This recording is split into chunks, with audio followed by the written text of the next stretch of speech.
I think we're live. Chris, you're like the live stream expert here from Blather. Are we live? We are live. Yeah. Nice. Yeah. Look at that.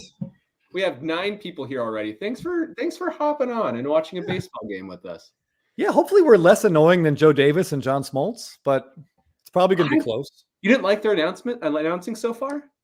I honestly don't mind them, but I based on what I've seen online, I know some people are not fans. It's so funny. I got a great screenshot. I have a Yankees fan saying how biased they are for the Dodgers and a Dodgers fan saying how biased they are to the Yankees, like back to back. It's just you can't appease fans in any way. Well, okay, I can tell you that Smoltz was getting real sick and tired of hearing about that 96 World Series where the Braves were up 2-0 heading back to Atlanta and the Yankees won 4 in a row. He was getting real tired of hearing about that. I was wondering how, if you're able to check like your playing day career at the door and be totally even, but I don't think Smoltz can. But we see like Big Papi and Derek Jeter and Alex Rodriguez in the post game. Yeah. Papi is so happy the Yankees are doing bad. He's so happy about it. Not as happy as Phil. Yeah, that's true. Phil, I love it. That was me. Ortiz. I mean, I want the series to go a little bit longer. This has been a pretty, other than like one inning of game one, it's been a snooze fest, guys. Yeah, game one was good. I think for the most of game one, it was good, right? But 2 and 3, the Yankees have just looked so bad. The thing is, the Dodgers haven't been that good. Besides their pitching, the pitching's been great. Their offense hasn't been that good. Oh, there's one player who's been exceptional based on some stats that I've seen. Does anybody here have cards of his by chance?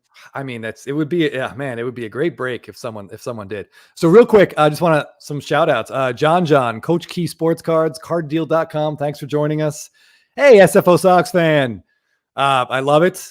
Very hopeful. I think Phil, there's nothing Phil would love more than to hear John Sterling throw this out there. Docs Cards. This version of the Braves would not have done better against the Dodgers. No team with Gio or Shella is going to win a playoff game. It's just not going to happen. It's just not going to happen. All right. So, Phil, are you able to pull up the game?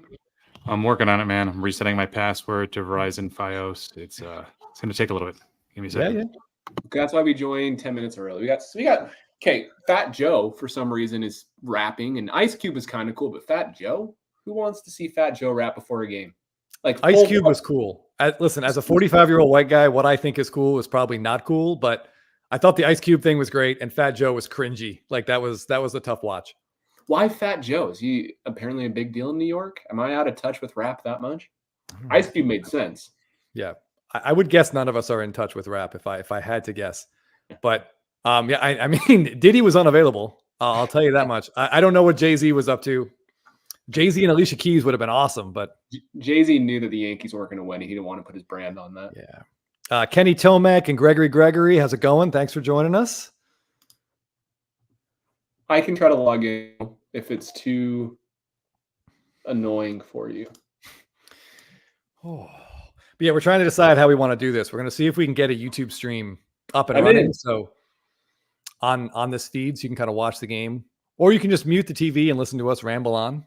Either way, we'll see what we can do here. Okay, I got the game, Philly, so you're good. Oh, I have to send it to the TV provider, so I'm almost good. Yeah. I think Kevin Morales is spot on here. Fat Joe's cardio was definitely not up to speed. There was some heavy breathing toward the end of his set. And yeah, Scott, we're getting some chat confirmation that you're out of touch with rap. Yeah, that's all right. There's a lot of things I'm out of touch with. I'm okay with it being rap music at this point in my life. It's hard to catch up once you've fallen behind too. It really is. My brother-in-law, he's 23 now, and I was telling him, like, man, once you get to college and you stop paying attention to stuff, you're going to be behind.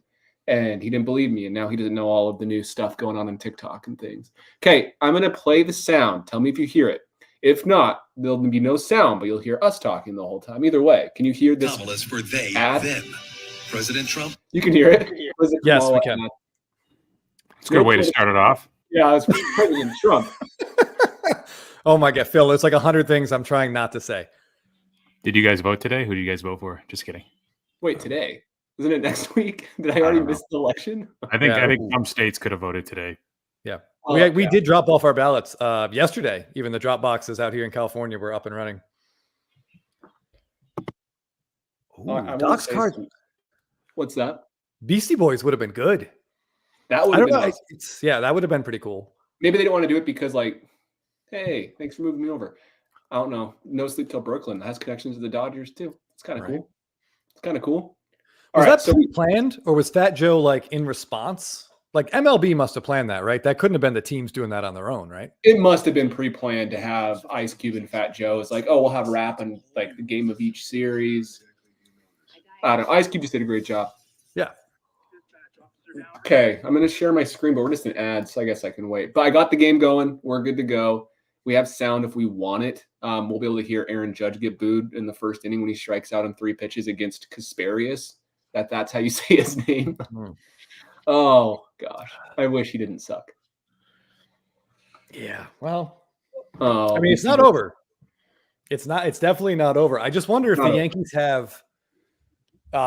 have a guy like Kevin Millar for the Red Sox. Like, remember Phil in 04, he was running around saying like, don't let us win tonight. Don't let us win tonight. Like they need that energy guy. And I don't know if the Yankees have that guy in the clubhouse because there was a lot of like shoulders slumped, heads down last night. Soto was the only one that looked like mad. He looked pissed in the dugout a few times. They showed him shaking his head and upset. I think he'd be that guy. All right. Well, I'm excited. Hopefully this isn't the last game of the year. SFO Sox fan has a good question. I was wondering this too. Like if we actually do put the video up, is there a chance YouTube shuts us down? Because we do not have express written consent of Major League Baseball. I don't know. Fuzzy does it. Fuzzy? YouTube guy? Usually if you're reacting, you're fine, right? Oh, that's a great question. We could get in trouble for this because we're It's worth broadcasting the game legally. Yeah. Well, Pretty much. I guess what we can do. Turn is off we- monetization. Well, I just mean like according to like broadcasting rights, we're illegally streaming a game. Yeah. Yeah, we definitely are. Ooh. I'll Google it. Can I stream a baseball game and react on YouTube? Yeah, I don't know. Mango Bango says Andrew Dice Clay would have been a good intro for the Yankees. Phil, did you ever see his movie, The Adventures of Ford Fairlane? How old are you again? I'm 45 years old. Yeah, that's a different generation than me, I think. Oh, man. It's so bad. Like entertainingly bad. I have not seen it. No, that's too bad. All right. Isn't Dennis We Leary ended from Boston? So we ended up posting that video tonight. I was actually kind of surprised to see it, Scott. I thought you were going to delete. I almost didn't post it because everything we said is already like obsolete and like that's so hard. It's hard. Hey, if the Yankees win tonight, it's not that obsolete. I mean, it's just technically 1 day old. Yeah.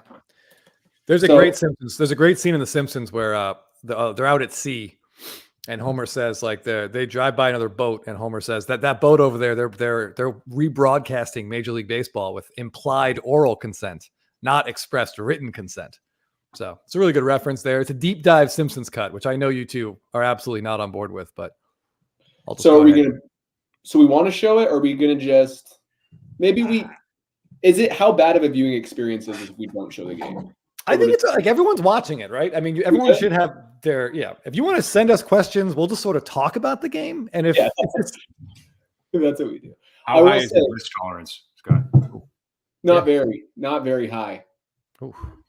Not very high, especially because I just Enough to buy barely- Enough to buy barely- an Aaron Judge 1 of 1 during a Jeez. match streak. This is like the worst thing that could happen. Okay, Otani's up right now. What are you guys watching the game? yes, I might be like a couple seconds behind, but I do see some people in the comments though are aware of Ford Fairlane. This gets me excited. Dean Wilson and SFO Sox fan both actually saw the movie. I love it. Ford Fairlane. What is this? Is this before my time? It's like early 1990s, maybe early mid 90s. I was born in '95. Yeah, so it was before your time. But Al Bundy was in there, so that's great. Nice. So Otani's up right now. I'll tell you exactly when the pitch comes, so we can see who's ahead. Throws the pitch. I see 1-1. He's now 2-1. I'm going to spoil that. Yeah, so you're a full pitch ahead of me. Okay, so I will let you do like the big reactions. Well, whether you want to let me or not, I'm going to react a lot. Tim McRae has a question for you. I put the comment up, Scott. Okay, we should talk about Halloween houses. I was trying to figure out how I could set this up downstairs because behind my couch, it's all of the Halloween villages. So I wanted to do it, but I didn't. But I will say, I have some cool stuff. Next year we'll do it. All right. Okay. Man, how am I ahead of everybody? That's great. Are you closer to New York? I mean, I'm I furthest. am. For sure. Yeah, I guess that's it. I'm in Eastern time. Are you So going to be monitoring the chat? Whoa! the folks that are watching us are like 5 seconds ahead. So the play-by-play probably will be super delayed for them. That's okay. Maybe we won't spoil it for them then if they're ahead of us. Yeah. That might be better anyways. I'm ahead of you guys. Yeah, I just saw Ohtani get his tower buzzed. Yeah, he was almost decapitated there. Can you say that on YouTube? I think he can.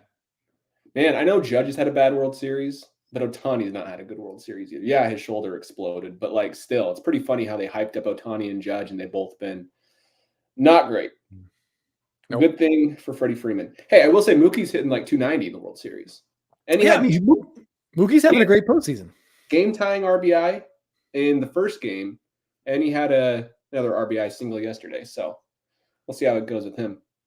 Yeah, SFO Sox fan was saying, and I noticed this too. Like Ohtani's first couple swings looked a little bit looser than they did last night. Like his swing last night it was rough to watch. Ohtani kept grimacing last night too. Yeah, but I mean, you got to respect the guy for posting up.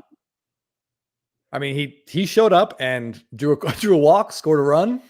Yeah, I think he walked twice yesterday. In the first at bat, 4 pitches he walked, and then Freddie Freeman hit a home run. Yep. I will say though, I know they're not, the Yankees can't come back, right? I just based off of history. But if they can beat the Dodgers tonight, it is a bullpen game. Then Garrett Cole's tomorrow. If he can shove and pitch a complete game or something, then it's headed back to LA. There's a chance. There is a chance. Yeah, I mean, it gets like this is definitely on paper. The Yankees should be able to win this game because the Dodgers threw Kopech, Vesia, Gratterall, and Hudson yesterday. They didn't use Trinan, but I mean, they used most of their A team. So we felt that same way about the Padres, though. That's true. Yeah, that game 4. Yeah, you're right. Okay, here comes the 1-2. Sorry, I'm ahead of you, but attaboy Mookie. Nice little double. Oh, all right. That's if it's good news, you can tell me. Well, look at that. Boy, get that slugging that up. Smile ear to ear for Scott. Get that championship win probability added. Mookie. Good for him. One thing I've noticed about Mookie in the world, he is going the other way a little bit. He's gotten a couple base hits to right, and that was right up the line. Like that's a kind of a new approach for him. I like seeing it. It's good to see Mookie just not have stress. I think that's been the biggest impact of having Ohtani there, to be fully transparent, is Mookie's just playing baseball and not worrying about it for once. Yeah. Yeah. Okay, Shelly the Turtle, it says you're like 30 seconds ahead of him. So we'll try to get Scott to tone his reactions down. But I mean, to be fair, you're here. I wish I could just share my screen. Wow. I mean, we could try it and see if YouTube comes in and shuts us down, we could try it. We can just delete this video when it's done. Yeah. I don't think it's going to have much replay value. No, I don't think so either. It's a wild guess. Am I really that far ahead, everybody? Apparently. There's all this money on AI initiatives, and we can't even get the simple technology of TV right from East Coast to West Coast.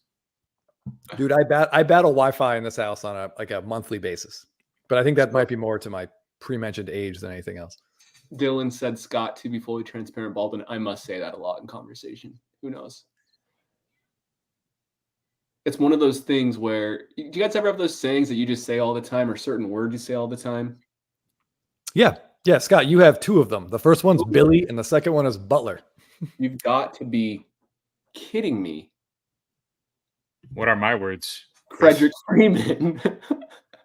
No way! Get over the fence! Oh, the Yankees suck so bad. Dude. I'm not saying I would over. Sexually gratify Freddie Freeman if he asked me to do it, but I'm also not saying I wouldn't do it. How are the Yankees so bad? That is a home run. That's a home run in one ballpark and one ballpark only. It's like putting lipstick on a pig with the Yankees this year. Sure, they're a lot better. Sure, things like worked a lot better for them during the regular season, but they still can't string together a bunch of hits. If they don't get a timely home run, a clutch home run in a timely situation, they will probably lose. Man, they're lost. They're lost right now. That ball was just pissed on, like into right field. That's got to be. Can someone do the Would It Dong site? It's got to be the only ballpark that's gone. Right? Five ballparks: Great America, Progressive, Minute Great Maid, America, Stadium, and T-Mobile Park. Surprising. I think that. Sheesh, this sucks. I think that Teoscar foul ball is a home run in Great American Ballpark. That pop up we just saw. So that's unbelievable. That's a record. He's the first player now to ever homer in 6 straight World Series games. The first player to ever homer in 4 consecutive in 1 World Series. How obvious is this MVP? It's crazy. Anytime you break a record like that Barry Bonds set, that's a really good thing. You suck, dude. Heel sucks. Look at this great defensive play he makes right now. Great play. Did you see it yet? I just saw it. I'm telling you, like this first inning could be it. Like it's insane to say stuff like this, but if the Yankees don't put up something in the bottom of the first, guys they're gonna check out. Dude, I hope Kasparius throws a full game shutout. Wouldn't that be funny for the Dodgers? If you've got Freddie Freeman cards you don't want to keep, there's 2 things you need to do. 1, list them on eBay right now, or 2, sell them to me. How screwed am I with this card? Hey, also Aaron Judge. If anyone wants to punt on Judge stuff, hit Phil and I up.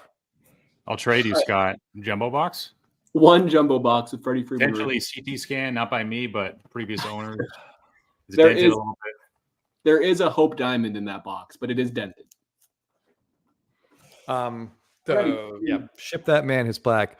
We got a Ty Reed. I am not wearing Freeman. I got Acuna on. It felt like bad luck to wear a jersey, of a guy who's not on the team anymore. And I refuse to buy a Freeman Dodgers jersey. I just can't do it. I refuse to buy a Mookie Dodgers jersey, actually. Yeah. As a Rockies fan, I will never wear a Dodgers jersey. I can't. So quick update for this name I can't begin to pronounce. It is 2-0, top of the first. We're ruining the game, but the hard part is it's a lot live watch streams. So what are we supposed to do? Yeah, I mean, if we're ruining the game, there's a real easy solution for you. So Freeman that problem can be solved. He doesn't hit 2 home runs in World Series games, right? Has he had a 2 home run game? No. So they can pitch to him now, Arnie. Yeah. Now they can pitch to him. Yeah. Too late though. What does your wife think about Freddie Freeman's teeth, Chris? Is she turned off by that? Or I'm curious, what would a female think about his teeth? She's not crazy about them. She's likened it to Matt Dillon in Something About Mary when he gets those massive caps. That's kind of how she sees it. I hate my teeth, but she has routinely told me I cannot do what Freddie Freeman has done. It's too much. You're not going to do veneers. You can't do it. Well, they have to be I don't know, appropriately sized, I guess. His just look like they're a little bit big. I don't know. I mean, but to be honest, they look like a guy who's worth over $100 million, who's living his dream right now. So I tease him about it just because it's funny, but his teeth look great. I'd kill to have teeth like that. And I bought this whiskey from a guy with the same teeth over the weekend. So I was in Vermont for a birthday celebration, Burlington, Vermont. I don't know if anybody's aware of that area. And I bought some maple cask bourbon whiskey made with Vermont maple syrup, but it's not added into it. It's just the cask. So I'm so is there added sugar from the syrup? Oh, no, of course not. But we do all this stuff where we mixed it in there. And I'm wait a second. No wonder why it's only $46 and it tastes good. But is there a hint of kind of maple in there? More than you'd expect from a $46 bottle of whiskey, wow. Or more if it truly has no carbohydrates, which most whiskeys would not, unless they have added honey or something. Right. All right. So Phil, the answer to your question, I put it on the screen. Ty says that sounds delicious. Oh, Matt. Oh, you put it on the screen. Yep. Hey, by the way, producer Lance is in the audience here. Lance, see if we can show the game without getting demonetized or shut down because we're illegally streaming a game, because that'd make this a lot more fun, I think. Carddeal.com. That's a perfect reference. No one else is going to get that. I'm right there with you. I can picture it. We got a question though. Do we want to address JL with a question for the group? Will Soto stay with the Yankees? What do we honestly think? I actually don't know. I would have said yes 100% before. I could absolutely see him going to the Mets, because if you look at the Mets and what they're doing, they're going to probably pay him more than the Dodgers will pay him first. But like he aligns really well with their window, which is like 2 years from now. Versus the Yankees, I don't know if they have a window, to be fully transparent. It's interesting. Yeah. So I say they don't have a window in the World Series. Maybe the AL is just weak enough. But I think he will stay with the Yankees, but I think the Mets absolutely could take him from the Yankees. Yeah, I agree. I think Steve Cohen will write the bigger check. At some point, like it'll just come down to will Steinbrenner match? Like if Steve Cohen goes to 650, will Steinbrenner match it? And no Yankees front office can look at this postseason and say the Soto doesn't deserve the money. There's no way. He's the only player that's done anything. Well, him and unless Stan. they watch him play defense. right. Yeah, he's pretty bad. If there's a guy at the sign that says "Freddie, please stop," it's a Yankees fan. That's kind of funny. He's holding it up. All right. The battery asks if a rain out is possible. I don't think so. I haven't looked, but they wouldn't have started the game if I think it was possible. Yeah. Well, this year I went to a Reds game with my uncle, and it didn't even rain. It was just rain on the forecast, and they were thinking it was going to rain. We sat there for 3 hours, and it rained probably like a combined 10 minutes. And they could have played through it, but just the thought of a delay, they didn't do it. So Jessica Leichner has a question. What do you guys think about this? If the Dodgers do win, Kershaw will have a second ring. He wasn't active for this one. Does this help his legacy at all? That's a great question. I'll let you guys. I answered the last one on Soto. Let's hear your thoughts. I answered it in the chat already under the Spitballin name. Oh, okay. I see that. I don't think so. But fortunately, this is baseball, so usually you wouldn't really get a bump anyways from a second ring. Now, this is a second ring that had nothing to do with it. It'd be one thing if you helped them get to the playoffs. Yeah. He didn't play. Ronald Acuna had a bigger role in 2021 with the Braves. And we laugh at that situation. Like, they played better without him. Well, he was really good, though, when he was playing, at least. Kershaw. We don't all laugh at that. Kershaw was worth negative .3 WAR this year with a 4.5 ERA and 7 games started. That's the part. Like, yeah, he'll get the ring. I don't think it hurts. It might help a little bit in just some conversation, but I don't think we see a bump. I think legacy maybe a little bit. When he goes into the Hall of Fame, let's say that he retires. Let's just assume, for the argument, sake of this argument, let's assume he retires. When he goes into the Hall of Fame, is he announced as a 2-time World Series champ? Yes, sir. He pitched 7, started 7 games. Interesting. I don't know. It's crazy to me that Will Smith, the reliever, would go in as a 3-time World Series champ, but that's neither here nor there. Hey, let's not bash relievers too much here, Chris. Well, I'll try not to. But someone asked what cap Freeman's wearing in the Hall of Fame. That's a stupid question. He will go in as a Brave. Like, it's not even, I don't think it's even a conversation. I don't know. Yet. He'll go in with the no team cap. I don't think so. I still think he goes back. In 3 years, when his contract is up, I think he goes back for a farewell 2 years. Freeman's only been there since 22. Yeah, he'll be there for 6 years. He played like 11, I think, for the Braves. Yeah. Plus, if he didn't win a World Series with the Braves and then he won like 3 with the Dodgers, I could see it. But he has one of the Braves, so I think that seals it. Mookie goes into the Dodgers cap, though. Oh, 100%. Yes, absolutely. He will have a lot more time in LA than Boston, which is crazy.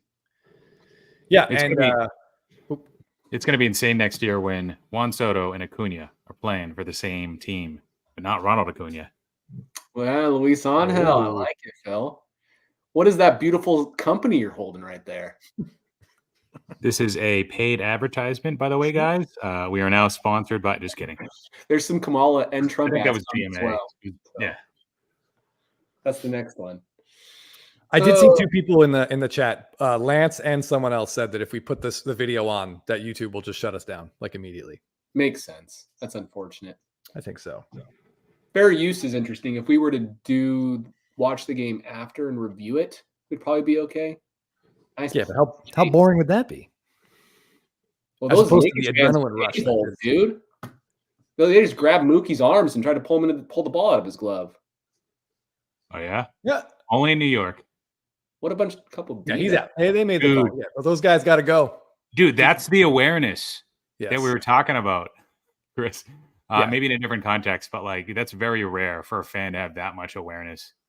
Yeah, that's the opposite of like that. But he did it the wrong way. He went overboard. Look how happy that guy is. Go to a couple D-bags. I'm sorry. Only in New York. He's like lifting him up. He's literally lifting by his glove. That's oh my god, that guy's face is like melting into his neck. Yeah, he is beyond happy. What a gross looking person. I know we shouldn't make fun of people for their appearance, but I'm going to. I don't know. That's a top 10 moment of that guy's life. Imagine Not just now, but- if that broke Mookie's wrist. That's what I'm saying. They were grabbing his hands and stuff. Yeah. Yeah, I wonder if they're ejected from the park. But I mean, having said that, I feel like Dodger fans should have done that when something not quite that violently, but something similar when why can't I think of the outfielder? Profar. Yeah, that's what we were talking about. Yes. They all backed out of the way, then allowed him to make that grab. But yeah. I mean, yeah. Does anybody disagree with how annoyed I was right there, or was that just me? No, that was too far. You don't put your hands on a player. Like, the play's done. The ball's already in his glove. Like, now you don't grab at people like that. One guy literally grabbed his offhand for no reason. I will say this at bat right now. I haven't seen it, but the first 3 pitches from Kasparius, this is the type of thing that sends me into an absolute rage. Like 3 non-competitive pitches to Juan Soto. What is this guy afraid of? Like it's just basically an intentional walk up 2 runs in the first inning. What he's not afraid of? He's not afraid of Aaron Judge. That's what he's not afraid of. So but I mean, that's ridiculous. Soto can't even tie this game, and it's the first inning. Make him hit he's not like he's not an automatic home run, but that was pathetic. That was just the issue is that Stanton is almost guaranteed to have an at-bat in this inning now. What's going on now? If Stanton wasn't hot, then it's like, maybe, but probably pitch clock violation in the World Series, huh? Is that what just happened? Oh, on who? I don't know. The umpire came out and said 1, pointed 1 up. Was there is that a ball 1 or is that like a? Oh, he's not looking at Judge when Judge is in the box. So I don't have any sound. He has to come set, I'm guessing, is what they're going over. Oh yeah, he came out again, yeah. Twice in a row. All right, Aaron, this is a guy that you should absolutely throttle, guy. Thank you, Bugenhagen. And thanks to, I think all Freeman holders appreciate it. I feel like a lot of people are looking into his baseball reference and maybe seeing what his career numbers are and being pleasantly surprised by a guy who doesn't get a ton of attention. That was a defensive swing. Was that a change up inside? And he put an inside out swing on it. That's. Or you're ahead of me. Is that on the 0-2 pitch? I'm ahead of you. Oh, on the 0-2, is that what you were talking about? Maybe. Okay, don't spoil it when he hits a 500-foot home run for me, all right? Oof. Okay, without the sound, I have no idea which is the real pitch. Oh, there it is. Okay. Ooh, good thing the umpire didn't call that on him. That one sucked. He took it, which is good. Good job, Aaron. You took a pitch for once. Oh, come on, dude. Just get a hit. That was a great take. That was a really good. I'm catching up now. I'm at 1-2. That was a really good take. Here comes the 1-2. Scott's the furthest behind now. Okay. Phil's ahead now. Must have refreshed his browser. Now it's a 2-2 count, from my understanding. Also, I like the comment that said Mookie proved himself. I agree. This was a big postseason for Mookie. He did a great job. Yeah. All right. Bugenhagen says, what happens when Soto goes to the Dodgers? I just don't see that. I refuse to even acknowledge that possibility. I could see something crazy. The Dodgers say, hey, we're going to go over the luxury tax, whatever you want to call it. Let's give Soto like a 2-year, $130 million contract. Pay him $60 million a year. Is that Lance? I could see that in like for 2. Oh, hey, there we go. Hey, Lance. What's going on? Hey, guys. Dude, speaking of white teeth, Lance, you've got the best teeth of this group by a mile, buddy. It's a Freddie Freeman special. No, it's not. I just had braces, remember? I don't know if you remember that, but you got those bad boys off, didn't you? Yep. Oh, I gotta catch up. Okay, this is your teeth were white this whole time. Wow. This is a good at bat for Judge. He's still going, at least on my screen. He is going to strike out, Scott. This is not a get right at bat for Judge. He's going to look pathetic. Right. He's not going to hit the ball more than 150 feet. He's going to get right in the last game of the World Series. Damn, I was wrong. Okay. Oh, shut up, Phil. Hey, he walked. We can. I just wanted to join to say we can see the reflection of the game in Phil's window. Uh-oh. Going to demonetize us. Just kidding. We need to put some sort of filter on that. Like that was a pretty good at bat. That was a really good at bat from him. That was a good at bat. It was Yeah, it against was. Kasparius and not against some starting pitching like Flaherty and Bueller and Yamamoto. Yeah, Can we just it talk wasn't about that? Kopech. It wasn't trying. It's too bad that Stanton's not in the up right now. That's probably why Judge walked. They don't fear who's next. Who is it? Isn't it Jazz? Yes. Okay, let's get some questions going. Let's get some questions. Let's questions for us. Carddeal.com with it. I mean, that's an ad for braces right there. Yeah. I'm now considering getting braces. I It was a year long of pain and horribleness, but yeah, happy they're off. That's for sure. I don't think I could do braces. I don't think I have like the strength to get roasted in my YouTube comments for the next 2 years. We talked about that, Scott. I don't think I could do it. Lance has more. He doesn't have to show his face twice, 3-4 times a week. All right, so Scott, here we go. Okay. W Mike 1981 asks, what are the top landing spots if it's not LA? We already talked about the Mets. I feel like the Mets and Yankees are 1 and 1A. What about Yep. the Phillies? Phillies. What about Phillies is the next. I could see that. So Jeff Passan was asked. I saw this on Twitter. Oh, X. Forgive me. They said, so Jeff, we saw some reports that this was Michael K. asked Jeff Passan, and Jeff just answers, nope, like it's not going to happen. So he's not confident that they're going to make a big enough bid for him. Yeah, I don't think so either. They have a lot of big money contracts with Harper and Turner and Nola and Wheeler. There's a lot of money already on that roster. Dombrowski said that they have enough superstars, so he does not anticipate a big spend, which isn't great to hear. Wow. I think Kevin Morrell, I think the Giants are going to be a player here for sure. Blue Jays, I don't know. I mean, I could see it, but I don't see Soto going to Canada. Blue Jays need to sign Guerrero before they go for Juan Soto. Yeah. What about What do Atlanta? we got? Where are you guys at right now, by the way? It's 1 and 2. Chisholm just called time. Okay, so I'm slightly ahead of you. Phil's ahead of me. Ooh, I love that sound. That was nice.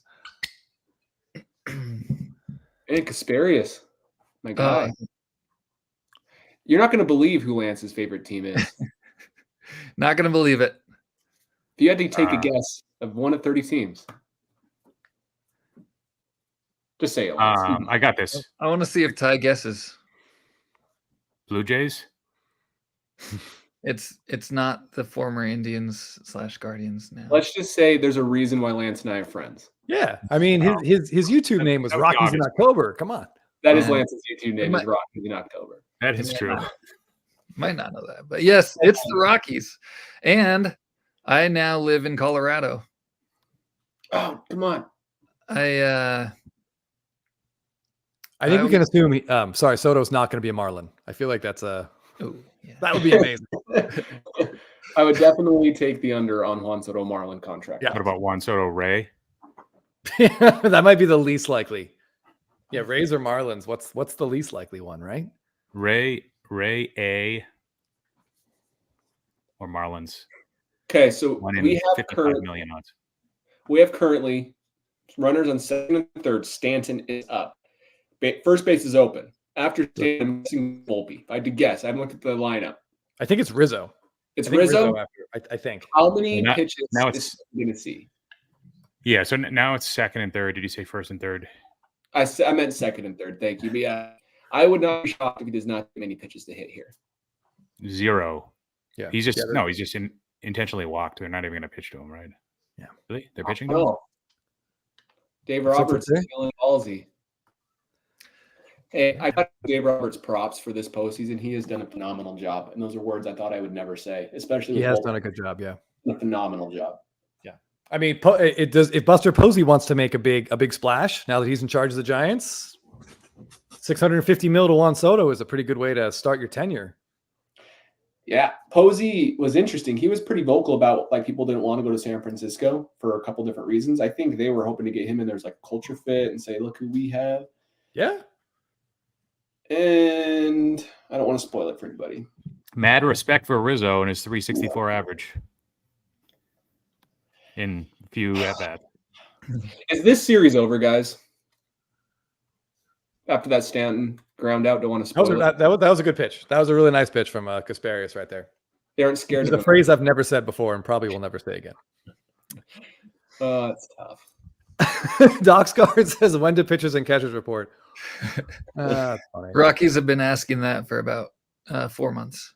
Rockies fans. I really thought for sure you were going to say seasons. Yeah, well, that too. Can I just say the Rockies have never won their division? Like when you think about that too hard, isn't that not even like the World Series, a division they've never won? And been around for what, 29 seasons or something? 30 years 30, now. 30 seasons, 31 seasons. I don't know. All right, so here I got a question for you. We have a commercial break here. What's one player move that the Rockies have made that was really good, that worked out well for them? Ian A Desmond. signing or a trade? Give me one. Nolan Jones, but it only worked out for half a season. Okay. How far back can we go on that question? Go as far back as you want. I'm just running through names in my head like Hampton, Nagel, Bryant, disasters. Well, we had Pitchers. Preston Wilson, disaster. Ellis looking for Burke maybe trades? was a good one.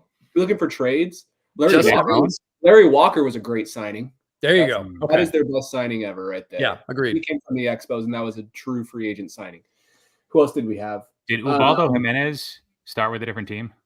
No, I don't think so. He No, debuted with the Rockies. He made He went on a Carlos Gonzalez was a great trade from the Athletic. Yes. They Okay, there you traded- go. That was They good. traded, oh gosh, forgot his name. Guy who didn't touch home plate. Well, he did touch home plate. Matt but Holiday. Jeremy John. Holiday. He went to Oakland, I think, for cargo. Oh, interesting. Okay. I'm not All right. mistaken. He went to the Cardinals, but That was Did he after go the to Oakland A. I first? think he went to the A's, unless it was a 3-team deal. A couple guys in the chat No, saying he went to Dante Oakland. Bichette, senior. Dante Bichette, but not Dante Bichette. Was he drafted? I mean, I guess he was traded. Yeah, I'm Expos. looking. Obviously, they've developed pretty well. Tulo, Todd Helton, they've developed pretty good. But That's why I didn't want to Arenado. say draft because they've had really First high draft picks story. for most of their franchise Yeah, history. Story wasn't expected to be so good so quick. Chris Bryant has been pretty good. I think he's had 6 home runs in the last 4 years. Okay. 30 million a piece. Good stuff. But Dark Lotus Gaming, thanks a lot. We really appreciate comments like that. I'm scanning through it for no sarcasm. I just want to say Chris Bryant's home run balls are more expensive for the Rockies than Otani's home run balls. That's true. At a matter For of home speaking. run is what he's For saying. home run. Toss the bases. Okay, Yeah. so I Chris. got a trivia question for you guys and for people in the chat. There's been a lot of talk about that Red Sox comeback because the Yankees are up 3-0. Phil, I know you know the answer. One of the most famous plays from that was the Dave Roberts steal. Yep. Who was Dave Roberts pinch running for? Who drew that walk off Mariano Rivera to start that rally? I don't know that. First person in the chat, Phil sends you a sealed box of 2018 Bowman Chrome. I'll send you some tops now. I got a bunch of 5-packs of Tatis. Don't ask me why. I got 3 credits from Tops. I don't know what to spend it on. I'm like, maybe this guy will give me a good chance at a parallel. I did get a few parallels. Yeah, there we go. Do you know the answer to this already, Chris? I do. I don't know. I do. It's one of the best walks in history. We had a conversation in our last you- Slabbin about like big walks, like the guy that walked before the Kirk Gibson home run. That's probably the best walk ever. Was it Millar? Yes, Kevin Millar is correct. You got SFO Sox fan. Oh, of know. course. Ortiz knocked him in on a single up the middle, right? My next Phil question Miller. is who got the Miller. hit? Who got the hit that knocked Dave Roberts in to tie the game? Oh, I think I said it. No, he Ortiz. didn't. BM, right? Bill Miller? No? Yes, Bill Miller. Bill Miller got the hit. Yeah. Was that 2004? Yes. I was 9 years old, and I did not care about baseball at 9. What a waste of your 9th year. What a waste of childhood that was. I was too busy playing Pokemon on my Game Boy Advance. You're still busy playing Pokemon on your game. What are you talking about? I don't play Pokemon. God, I love Pokemon.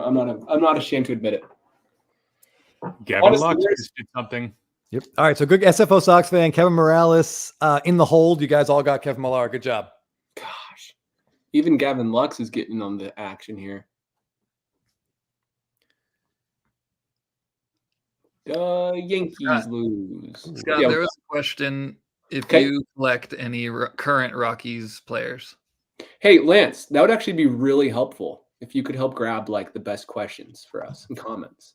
I can't. I don't have access like that anymore. How did you even get on here? Like, genuine question. How did you get here? Don't worry about that.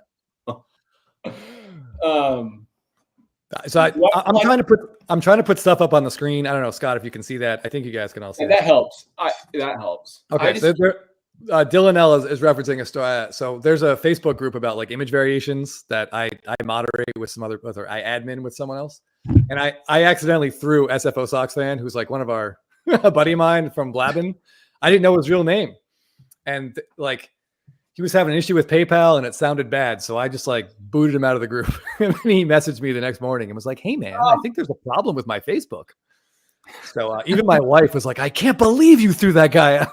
So it's all been fixed. Everything's fine now. We all got the cards we wanted, but it was kind of funny. So to answer your question about Rockies players, currently, after Nolan Arenado left and after Trevor Story left, I was so disillusioned with the Rockies players. I didn't collect anybody. Charlie Blackmon, but he's retired now, so I don't know if that counts. I have some Blackmon cards. I am debating on dipping my toes into the Tovar waters, but the hard thing is his cards are so expensive right now for the decent stuff. So I'm going to wait a few years for him to drop if I'm going to buy some. I know you bought a few Brendan Rodgers for a while, didn't you? I did buy. I speculated on Brendan Rodgers. I didn't have anything crazy, but I had like some nice super short prints of his before Chris and Jeff hyped him up, pumped and dumped. They didn't dump. They just keep pumping. They keep making their life harder for themselves. Yeah. Attaboy, Gavin Lux. Attaboy. But I had some cool short prints and autographs of Brendan Rodgers, and then he wasn't that good, which isn't that surprising. Yeah. He's not even on the frame. He was so far. That's just bad luck. But it was unfortunate for sure. Is that bad luck or is that bad base running? Or bad coaching? There. I mean, he's going to be taking a lead, right? By the time that ball's caught, like, I think there's nothing you can do. I don't know. I don't see some other players having that happen. Right. Bugenhagen, just to answer your question, yes, he's back in the group. All is well. Hold on. There was a question for. Go ahead. Oh, sorry. No, I was jumping ahead. Cambo 812. Interesting question. How long do you think it'll take for the market to recorrect after playoff hype for players like Betts, Ohtani, and Judge? That's a great question. Phil, let's hear your thoughts. That's a really good question. Great question. Yeah. Well, the Judge buzz is already gone from any sort of playoff hype that he had. What about playoff down though? Like how long until like the really soft market of his is going to be gone? That's another part of that question. A month from now, people will forget what Judge did, and that'll be 2 weeks after he gets the MVP, which it's already baked in, so that doesn't really matter. But certainly by January, there'll be more attention on Judge as like he's the best hitter in baseball. This matters because hitting is the most important skill. We no longer can count on Trout. Judge has separated himself from everybody else, older and younger than him, in my opinion, on being a hitter. Ohtani obviously is going to be the most desirable asset overall in the game. Betts, he probably got like a little bit of a bump for sure. And if he wins World Series MVP, is that in the cards? And that could matter a little bit, and maybe that sticks a little longer for him. So I put this up real quick. It's a little bit small, so if you guys, I've said it before. Yeah, said it a million times. I can't make it any bigger. We just have to deal with it. On October 21st, Aaron Judge's 2017 Bowman Chrome Gold Refractor Auto sold for $6,600. A week later, the same card in basically the same grade, both were true gems, sold for $3,700. So that's like near a 50% drop. The hard thing with that though is there's like 3 more available for sale right now as we speak on auction. So it's tough to not be irrational about Judge's struggles. It is tough, but we've seen other players struggle, and realistically, Judge could have a good postseason, and that will kind of silence all of these. That's just one good run. It's all it takes. We saw it with A-Rod in 2009. Maybe I'm just a Judge apologist now because I bought that card. Who knows? No, I agree. I mean, he hits a walk-off tonight, has a big game tomorrow, and all of a sudden, the whole narrative changes. Yeah. Mango Bango 69 is asking me, but I'll ask you guys too. Did you see, we talked on a Spitballin a few weeks ago about how Topps now is becoming like a lottery? Dude, it is. So they were selling a Gibson Freeman combo card. There's one dual auto available. That's it. Nope, There's no that's other it. parallels. Nope. That So that that's card's- your straight up lottery ticket. and that card's not even. It's a cool card. It's a cool card, but it's not. Yeah. It's not the Otani 1-of-1. It's not that cool of a card. No, but if you're a Dodger fan, that's awesome. But I mean, your odds of winning that are going to be like 1 in 50,000, You know what probably. sucks for us as collectors, though, Chris and Phil and Lance, is all of the big moments are going to Topps now, and it does feel like it's held back other big moments going into other flagship type sets because they're focusing on Topps now, which is super lame to me. So either one of two things has to have to happen. Topps now has to get more respect, or Topps needs to just start realizing that Topps now, well, yeah, we can have the big moments. Let's put it into the main sets too, because that's what people want. I don't know which. Yeah. Yeah. I mean, trust me, if we're at this date next year and I've yet to see a Freddie Freeman like Topps plaque pulled card of him holding the bat up and walking to first base, I may burn some Topps building to the ground. Like, I'm not saying I will, but I'll be so upset. There has to be some kind of boycott.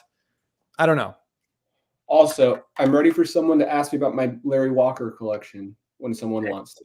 Well, someone just asked about a different collection of yours, Scott. Well, they asked, Your Halloween. should I go show my Halloween villages? Next commercial break, I think you should pull out a couple Halloween I villages. mean, we have nine innings of this. So I don't it'll be know. the whole time. I don't know anyone who celebrates Halloween harder than Scott. Lance knows me pretty good at this point in our friendship. So I have a couple friends that go all in. Like this friend of ours, she does makeup. It's her hobby, but she made everyone or all her friends look like the nurses from Silent Hill. oh, And cool. it's really impressive. Like, it Ones with looks great. little eyes and the big mouths. Is that the Yes. nurses? Yeah, Does and then she had she- like one of their husbands was that like shirtless dude with the giant like sword thing from the video game. It all looked great, but I don't know how they got into a bar. Does she start in mid-June? She usually starts around July 4th. I start Dude. seeing Instagram posts about her ideas and stuff. My wife, if I wasn't married, I would start in like August, but she won't let me do anything Halloween until September 1st. This year, she didn't let me do it till like September 15th, which is good because after a while of having decor up, it gets kind of old, to be honest. But it's been fun. This has been a really, really quick October for me with work. It's been very busy. Yeah, we have a house in the neighborhood that goes all out with Halloween displays. It's awesome. They're up for like 3 nights, and I guess there's like a website you can join, and they pick the best 10, and there's like flyers that go around. So they get like 300 to 400 people come check out their house every year. It's awesome, and it became like a great post game hangout spot this year for Dodgers fans and baseball fans. I'll be right back. I'm gonna go put some shorts on. It's hot in here with these umbrella lights on. All right. So how far, Let's, the let's hope the Rockies, camera doesn't follow Scott. how far have the Rockies ever gotten in the playoffs? They made it to the World Series. Yeah, they did. They Rocktober. that was the greatest season the Rockies have ever had. 2007, right? 2007. Sounds right. Yep. And they won 21 out of 22 games at the end of the season. I think that's how it went. 21 out of 22 games they won to be able to get into a playoff, a 1-game playoff, and they won that one on I think it was a walk-off. And so then they swept through the playoffs, got to the World Series, had to wait for the Red Sox for like 9 days or something like that. I mean, nobody should ever fact check me because I'm going to be completely wrong. But You got a lot. You're pretty close on a lot of this. Yeah, got the the Matt highlights. Holliday didn't quite touch home plate from the wild card game or from the playing game. and Yeah, then the Red Sox. I believe the Red Sox swept them right out of the playoffs. Yeah. them. Yeah, it And- was tough. It was tough. And stadium employee from Coors didn't think that Dustin Pedroia was a real player. So he Yes. said, excuse me, sir, like, what are you doing in this area? And he's like, I was the guy hitting bombs off you yesterday Oh, or hitting lasers off you. And they're like, oh, sorry. By the way, Phil, I was at Game 2 at Fenway Park. Were you at one of those 2 Yeah. games? Yep. No. Oh, all right. Well, I was wondering if maybe we inadvertently crossed paths in the past. Phil was the Right. drunk guy that pushed Yeah. you. So, someone at MC Hobby Shop with a question here. Phil, you Hey. want to set the record straight on this? So if Ellie continues to be good, yes, the Yankees will probably get him or another big market team. If he flounders and seriously regresses, he'll probably end up on a different team from a different market. So unfortunately, that's kind of what it's come down to. You can kind of predict where guys end up. like Paul Skeens, he's not going to stay in the Pirates, guys. I don't know. All it needs is one mega contract. The Pirates take a chance. Same with the Reds. I could see him saying, "Hey, Ellie, we'll give you $250." I would love to see that. It'd be great for baseball. It's Yes, hard to but turn down. it seems like teams like that are moving the opposite direction. Oh, we're not going to rebuild yet. We'll retool. I Like can trying to see convince their fans, like we're trying, even though they're not. I could Okay, see the so- Cubs trying to go for Paul Skeens. Oof. I'm going to talk about the game real quick. Volpe just stole second. Okay. Saw that. Wells is up right now. What are the odds they get a hit here? Because I think they're like 1 or 2 for like 20 this whole series runners in scoring position. How confident are we in Wells potentially here? I mean, we shouldn't be, but did he just like accidentally lift up off second base right there? It No. looked like Wells. Austin Wells, get it, boy. Oh, wow. That was horribly played by Kike Hernandez. And Volpe, did he score? Volpe didn't score on that? How did he not score? Jeez, Kike, what was Kike doing? Oh, he was tagging up, or How did Volpe not score on that? That's the slip and the 25% sprint speed or whatever he has. How did he not? He's like 20 years old. we're watching the worst base running team in baseball do their thing, guys. Oh All my right, Dean gosh. Wilson has an Aaron Judge question for you. Is Judge's age any concern for his Hall of Fame chances, or do we think he's already in? How did he not score on that? Sorry, I'll stop. I think he's I already think in. 3 seasons of 50 home runs plus 2 MVPs plus good advance. Oh, he got held up. Maybe for good reason. But I think he's in. If there's an argument against it, I'd like to hear it. But he's done everything aside from postseason hitting. Still has 15 home runs in the postseason. I think he's a lock, personally. Yeah. Yeah, I think they'd be hard pressed to keep him out now. The 3 seasons that he's had. Maybe 4. My dad just texted me, and he's a big Yankees fan, and he said Yankees are a joke, probably because Volpe didn't score. That was frustrating. Now we have Verdugo up. He's an automatic ground ball machine. Yep. That would be a run. The Professor's dugout, I'm right there with you, buddy. What do you say?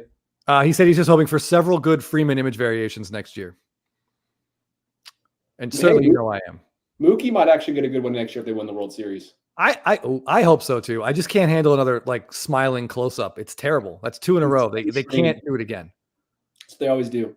And I don't mean this like offensively to Mookie, but like him just being bald, he has no aura when he isn't like not on the field. You know, he doesn't have much. Wow, that's a weird thing for one bald guy to say about another bald guy. That's fine. That's fine. All of us, Lance, you don't consider yourself bald because you have hair. I'm getting really close. I know. I don't want to say it, but you will say it. But it's one of those things where he looks good. He looks good in a baseball hat. Okay, they got the running. All right, here's a card question from W Mike 1981. How much have some hyped rookies dropped over the past 2 weeks? Like the Jacksons, Ellie, Skeens, with the playoffs going on and those guys not in the limelight. Are they? Have you guys checked update sales? Like, do you know what's? It's more of like a slow fall from them not being in the spotlight than it would be like, oh, they didn't make the playoffs, or in the case of the Jacksons, they got bounced out early, so their prices just like plummeted. It's just more about just like relevance, and some of these guys like Skeens has been on like a pretty steady decline month over month since he peaked in like around the time of the National, July, early August maybe. Chorio peaked obviously a bit later in probably like mid-September-ish. And with Ellie, is he more or less flat this year? Pretty good year, but didn't do enough, I guess, for the hobby for his stuff to go up, even though he made some serious improvements. I feel like Ellie spiked like when Series 1 came out and maybe when Topps Chrome came out. His stuff was pretty good because those were his first rookies. But then it definitely, second half of the season, things really, like this last 2 months, I feel like prices slowed and his hype kind of went away. Oh man. Talk about Ellie here. I asked who. Yes. Yeah, we're talking about Ellie. Sorry. The chat is killing me. What are they So saying? I'm trying to keep up with it. There's some guesses. Scott, don't read the chat right now. Stay back with your dog. Why are they being mean to Buttons? Buttons. That's his. Look at this. Look Ernie. how- Yeah. She's a good little Shih Tzu. Phil, Ty Reed wants to know if you PC anybody. He doesn't remember. I'm pretty obvious with mine, but I feel like you're kind of secretive. Fernando Tatis. Phil's Topps Not now. really. Fernando Tatis PC is impressive. Yeah, a little bit of Juan Soto, I mean, you asked me on a different day, I might just name a few other players, but I like Ohtani. I guess Soto's my main guy. Okay. But yeah. Chris C has another question for you, particularly, Phil. I'm going to answer this one, and then I'm going to take a 5-minute break. Yep. So one of the last videos I posted under my channel, like first real videos, not like a subscription box promotion video. It's probably from like last December or January, is titled "Wax is a Bad Investment." Ooh. And why I bring that up is because in that video, I talk about a number of factors for why wax that was created over the last 10 years, especially, I mean, the newer, the worse, has just so much up against it. There's just a saturation of products at all time. There's too many products. Print runs are slowly increasing. The hype so quickly shifts from one product to the next. And there's all this like artificial buzz at the product near or before release. There's gimmicks, there's bounties. All that does is temporarily increase the product when it's sealed. But then a year and a half later, MVP buyback, that doesn't matter anymore for the value of what's inside, right? A lot of the gimmicks expire, right? So unfortunately, and based on just like wax as an investment not being a sexy thing that a lot of people are doing anymore since like really the pandemic, or 2021, maybe 2021, 2022, just fewer people are just holding it sealed. Fewer people are speculating on it. So you can see that it's like one of two things. Like, okay, it could be, maybe this is like contrarian approach. Maybe I can buy this because nobody else is. And maybe this is actually undervalued. And maybe I can hold it.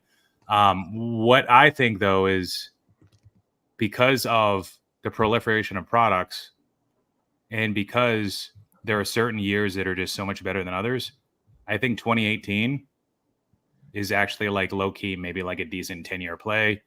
Anything with Ohtani plus Soto in it, especially. If you get Acuna in it, great. That's awesome too. I mean, he's pretty much going to be in any product, or almost any product that Ohtani's in, not 2018 Bowman. But I think 2018 is an outlier, kind of like the way in football 2017 I think will be. It kind of depends on how you view Mahomes. But yeah, I think most of wax is a bad investment with pretty crappy long-term upside, especially if you consider the opportunity cost of like, what else could you be doing with the money, the downside risk of continuing to hold it. That's just my opinion. There's always going to be exceptions. There's going to be some products that do better than others. Maybe Topps Dynasty, if you have sealed cases, I don't know. But then, yeah, to the point of like CAT scanning risk, that's just another factor that could hurt wax, especially long-term wax. High-end wax. And it puts, even on stuff that's not high-end today, it does maybe put a ceiling on stuff that's not high-end today. Maybe people are CAT scanning 2024 update in 10 years if all these guys pan out. And that could, in theory, affect the ceiling of that product. So in short, those are my thoughts. But right. Well, I wonder about, sorry, Scott, go ahead. Well, you're good. Keep going. I was gonna say, I wonder about 24 Chrome update, because that's like, it's weird. It's going to be like the first. Oh yeah, Phil had to take a break. He was doing his like, I saw him wiggling. I think the rest feels like I've said enough. I'm gone. But yeah, like 24 Chrome update is going to have huge cards in it. Like it's going to have 5 or 6 cards that are at least like, I don't know, what would those sell for on the open market? Like 25 grand plus. Yeah. Like the MLB debut patches for Jackson Holiday, Jackson Churio, Jackson Merrill. They're more sought after, in my opinion, than like the Topps Chrome Superfractors at this point. I agree. Totally. I agree. That's like one product I will rip a couple boxes of, because I feel like you don't get a chance. I feel like it's the only product coming out where we know those huge cards are in there and you get a chance at them for a reasonable. Their hobby boxes are not going to be too expensive, I don't think. But I was going to make a joke to Phil how he talked through all of Ohtani and bets at bats, but he didn't laugh. I couldn't, and it just sounds mean now. But he's gone, so it's okay. Ohtani, that pitch he hit may have been a home run in different parks. Let's look. Ohtani's flyout would have been a home run in Wrigley Field. It was 380 feet to left center, Yankee Stadium, which is not a great place to hit a baseball. Not a good place, especially, Oppo. That's not where you want to go. Not a good place. Where you want to go. Juan Soto's lost like 5 home runs, I bet, this year from doing that. Oh. Dead serious. Hey, look at It- some it Juan makes Soto me sad. stats. There was a question in the chat about who we think the best long-term hold is in baseball, and a bunch of people said Soto like right away. It's The funniest thing about Soto. Let's talk about Soto, shall we? Yeah. Soto, remember when he was with the Padres, how like everybody hated him? It felt that way. Nobody was buying him. Nobody was targeting him. And we were all targeting Acuna. It's amazing how Acuna and Soto have gone back and forth so much. I don't like this conversation, Scott. No, I was just going to say, like, it felt like Acuna, but it's this type of player just seems to age better, right? Less injury risk, all of that. I think Soto's one of the best buys, personally. But his prices aren't cheap. So when I say best buys, I think he's going to have a long-term value, but he might not be a good buy right now. You're also listening to the guy who didn't buy any Ohtani because he thought it was too expensive. So take that with a grain of salt, or a whole salt shaker of salt. An ocean of salt. I don't know. I do have Yeah, Soto. I do think in terms of guys that don't pitch and hit, I think Soto is the best long-term hold out there. I do too. Yep. I And mean, if he goes to the Giants or the Mets, there'll be a dip, and that's going to be a great time to maybe I buy think a he'll be fine in the long run. Okay, so we talked about this. We're seeing some big movements with some Soto cards. His dynasty RPAs. We talked about it yesterday together after the show. His dynasty RPAs, one just sold for $12,500 out of 10. So those are really starting to move. I own one, so I'm excited about that. Hopefully it helps with not having any Otanis.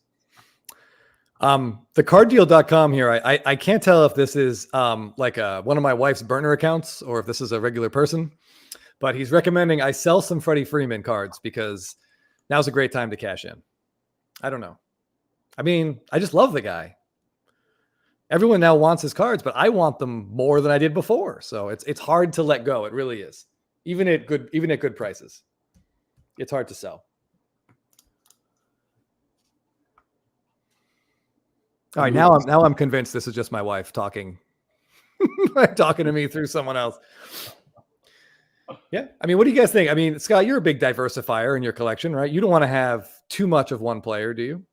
No, I sold some of my big Mookies this year, and I got into other players like that Willie Mays, Hank Aaron dual auto. I got into some Judge, which doesn't look good right now.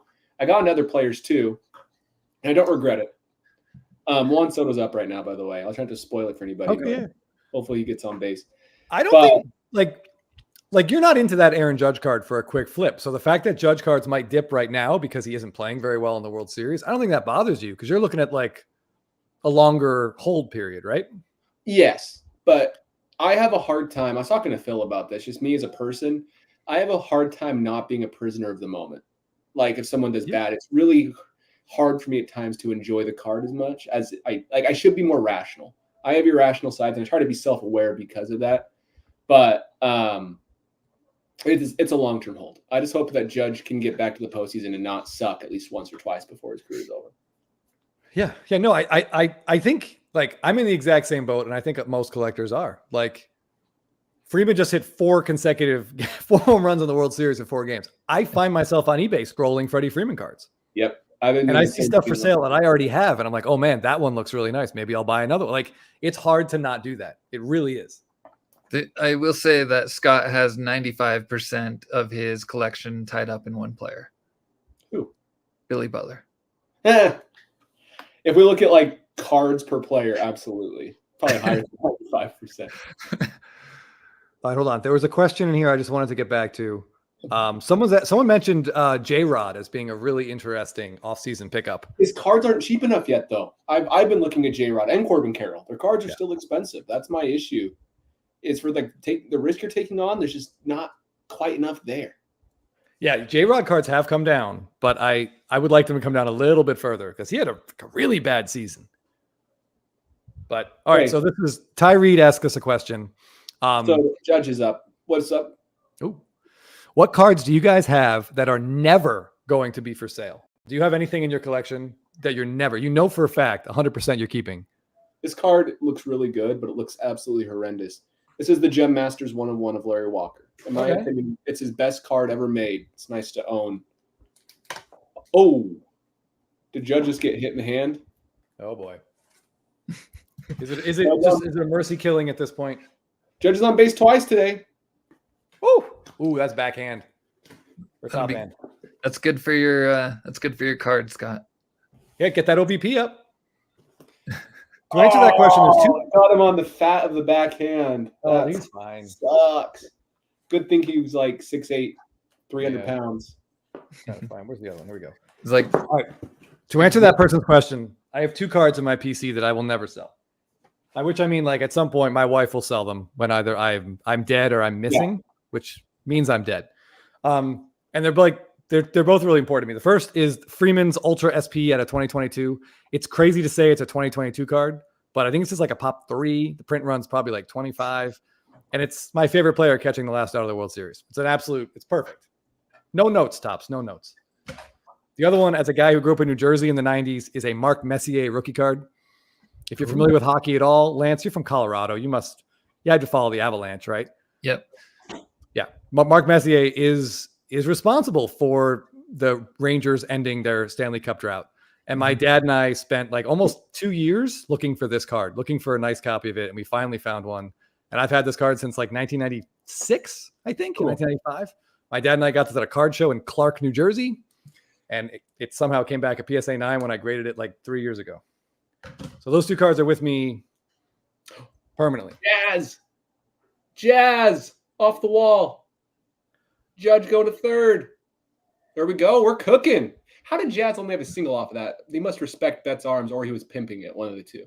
I mean, right center field is about 212 feet from home plate. So He must have been pimping it. Let's see the replay. You can't pimp that if you're him.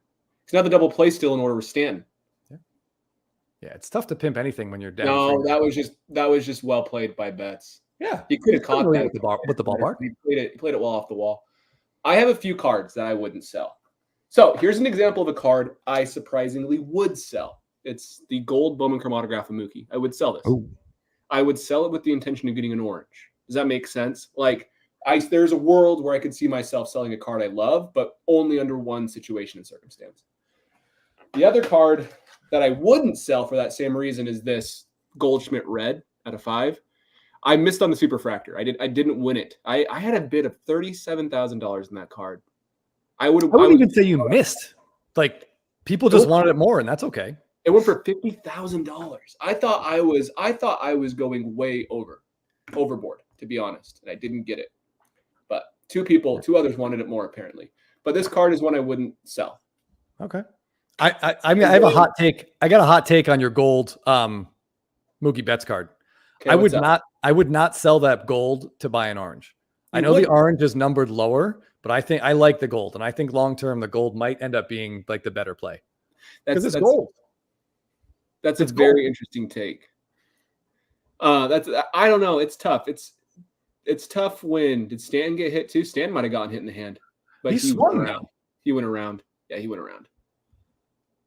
Well, yeah, I just feel like the orange numbering has been kind of inconsistent over the years. Gold's pretty steady. I don't know. I just like it's hard to imagine orange is better than gold, you know? Yeah. Orange is technically gold and red are the 2 colors I think just look the best overall. And blue. Agreed. Blue does look good. Yeah, I like the blue too. Here's a card that I wouldn't sell. A clear acetate out of 10. I love this card. Yeah, that's awesome. So, and then the last one is this one. You're looking at one of these, Chris. The Aaron Mays dual auto. Yeah, that's a really cool card. They don't have a lot of autos together. No, they have 3 sets, surprisingly. Yeah. Yep. So, and then obviously everything Billy Butler. I have a whole binder. We don't have to get it. It's right here. I look at it all the time. I literally pick it up.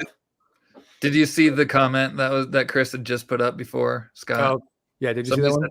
Billy What? Butler is having a better postseason than Aaron Judge. Hey, Billy Butler had a .333 batting average in the World Series. So he made it to the World Series in 2014. They lost. But I like that comment. It was good. Yeah, that was good. I was happy to put that one up. I forget who said it, but that was funny. It was something fine, something. I can go back and find it. That's a good stolen base by Jazz there. Are we Gets to the still play in order. Sorry if I'm ahead. I should have waited a second. Okay. But so I want to talk about the Goldschmidt comment I made because I made it sound like I was a high roller by saying I would have spent that much money on that Goldschmidt card. I was fully ready to sell. None of that money would have come from our bank account. It would have been all from selling other cards. So I just want to make sure that's clear that I wasn't going to drop that much of actual money on that card. Yeah, that's all right. You think I dodged a bullet, didn't you, Chris? I do. On that Goldschmidt Superfractor Bowman Chrome autograph. I do. $50,000 for a Paul Goldschmidt. I understand that, like, yeah, maybe he gets into the Hall of Fame. He's got a really good Hall of Fame chance, but like, he just doesn't have like any like excitement around him. There's no electricity around Paul Goldschmidt. There just isn't. You say that, and I mean this as respectfully as I can. Uh-oh. It irks me a little bit. Just because you don't watch him doesn't mean he's not good. And no, I didn't say he's not good, but just being good isn't enough. There's no excitement to you because you don't follow his teams on Twitter. You don't see him posted. But he's been collected. That's like, you could say the same about Freddie. If Freddie was sitting on the Diamondbacks and then the Cardinals when they were bad, you could say the same thing about Freddie Freeman. Yeah, but he isn't. The same thing. So we don't. I know, but my point is, just because you don't watch him doesn't mean he's not worthy of collecting and value in the long run. I don't think there's a lot of fire behind Goldschmidt. And I will say that as someone who watches a lot of like image variations, like SPs and SSPs, he and Freeman are in a lot of the same sets. So they have image variations, the same years, the same short printedness. Okay. And Goldschmidt's will routinely sell for like almost a third of what Freeman's do. He just isn't widely collected. There's no hobby buzz around him. I'm not saying he's not good. That's got nothing to do with it. But we saw very similarly. He makes the Hall of Fame. Yeah, but that doesn't matter. Lee Smith's in the Hall of Fame. You're gonna roll the dice on a Lee Smith 101 auto? No, who cares? No, but Freddie Freeman, I mean, Paul Goldschmidt, he's been good. That's all I'm saying. Yeah, and I just don't think being good is enough for a $50,000 baseball card. Like, no, that's why I didn't buy it. The red I paid $5,000 for. That's a price that makes sense, right? But like, you look down on Paul Goldschmidt, it makes me sad. I don't look down on Paul Goldschmidt. I'm simply saying, have you ever said a positive thing about him ever on the show? I just said he's probably going to the Hall of Fame. No, you did. You said maybe. All right, he's probably going to the Hall of Fame. But even then, I won't care. That's fair. I have one Paul Goldschmidt card, and I think you know what it is. I have that Stadium Club Chrome auto. And that's it. So Spindle, he says, I like Goldschmidt's personality. No showboating. That's the issue. Is like, what would you rather have? Someone who's not showboating, who's just like a very good every year player, and he's not like super cocky. Not saying Freddie is cocky. It's not. I'm not comparing those two. I'm separating like versus a Soto. Or do you want someone who is kind of arrogant? Like, what do you prefer? Because Goldschmidt's just a good family man. Like, what's better here? Rizzo just popped out to the infield with the bases loaded and 1 out. That freaking idiot. I feel like you're extra attached to Goldschmidt. I think there's like a hairline brotherhood type scenario. No, I like collecting him. I watched him. Just like you like Freeman and you watched Freeman. Yeah. It's whoever you watch is who you get it connected to. And then who you don't watch, you don't care about. Like, I don't care about Freeman. Does that make sense? Yeah. That's the hard part of cards. I know. But I think it's cool that the good part about me not liking Goldschmidt and you not really liking Freeman is that we don't have to bid against each other. Phil, I thought you were kidding. Phil, I thought you were just being a jerk. Wow. Oh my goodness. Dude. Whoever took the bounty for his MLB debut made a tragic mistake. Wow, Daniel Hudson. His Jeter moment. Wow, that's you know it's a bad pitch with Anthony Volpe can lose one in left center field in Yankee Stadium. Good job for Volpe right there. Huge for his confidence right there. Like, gives the team a little bit of life. Wow, what a swing. My dad just bashed Volpe in text last inning, so I wonder if he's going to text me now. Is your dad watching this stream right now? No, he doesn't even know this is happening. I don't want him in the comments. He just texted me. Dodgers have Freeman. We have Rizzo. Volpe made up for his base running. So Scott, even it's a backhanded compliment. What's up? Scott, when did Bowman Chrome Auto Superfractor 1/1s begin? 2007, 8, 9? Oh, good question. So Verlander had one in 2005. It was 2005. Okay. 2004 was the first year of the Superfractor, I believe. So that'll be a good test to see what like first ballot or non-first ballot Hall of Famers, like what's the floor? We don't really know that yet. Like, is 50,000 too low, too high for an average, slightly above average, slightly below average Hall of Famer, just because they haven't been around for that long? Yeah. I think it's too high, But at the same time, we had a Ellie De La Cruz at the same time, same day, sold for $300,000. So True. Yeah. that's crazy the hard time. thing. So I don't have any information about who bought it, but I think whoever bought it isn't a baseball card collector, if I had to guess. Yeah. I'm guessing it's just a basketball card collector who bought it knowing it's a Bowman Chrome Superfractor and then listed it high and will hold it until it sells. I just don't know if it'll ever sell for what he paid, to be honest. Well, guys, Sorry, I laughed at this. yeah, that is funny. I'm gonna jump off. Thank you for letting me crash the party for a little bit. I've actually got a City League basketball game to go play. Oh wow. Oh, Lance. I know. All right. Good luck, buddy. Hopefully, I'll score at least a point. We'll see. Scott said you're athletic. Lance is athletic. Yeah, we'll see. Yeah. So you'll score at least 2 points. Thank you. Lance is scrappy. He's still. So that means he's gonna take 6 foul shots? Thanks. What are we thinking here? Probably need more than that to get 2 points. It's not good. It's City League. It's low. It's bad. Anyway, thanks for letting me crash the party. Good to see you guys. Yeah.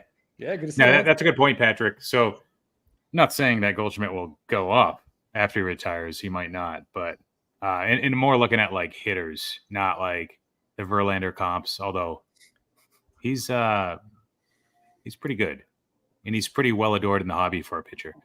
But yeah, I don't know. 50K probably is too much. Let me see. For like an average Hall of Famer, Superfractor 101 auto after they retire, after they get into the Hall of Fame. I did stick buttons on a shelf. Yeah. Yeah, that's what it looked like. Yeah. She's sleeping next to me. She's a good dog. All right, But- all right, that's good. Oh, now she's crying because I talked about her. Do you hear her? Yeah, she wants in on the chat. I understand. What's wrong? We got a question from our good friends over at Blabbin' About Slabbin'. Yeah, Freddie Freeman did indeed. He homered in the first, and Volpe just hit a grand slam. We are at 5-2 Yankees going Judge to got a the base twice. top of the fourth. Helps his WRC, not WRC. Yeah, WRC plus for the postseason, but his championship win probability added. So, Ooh, let's see how much Volpe just added to his postseason. oh geez. So probability. Scott, you made a point yesterday when we were recording, I think, or maybe it was offline, about like how approaching Stanton from a pitcher standpoint is very different from how you approach Judge, despite them both being tall humans with a lot of reach. Is one of the main flaws of Stanton that he'll chase at breakers outside a foot, like away from the strike zone, and just low, and in general, just Judge doesn't chase as much at bad pitches low and away.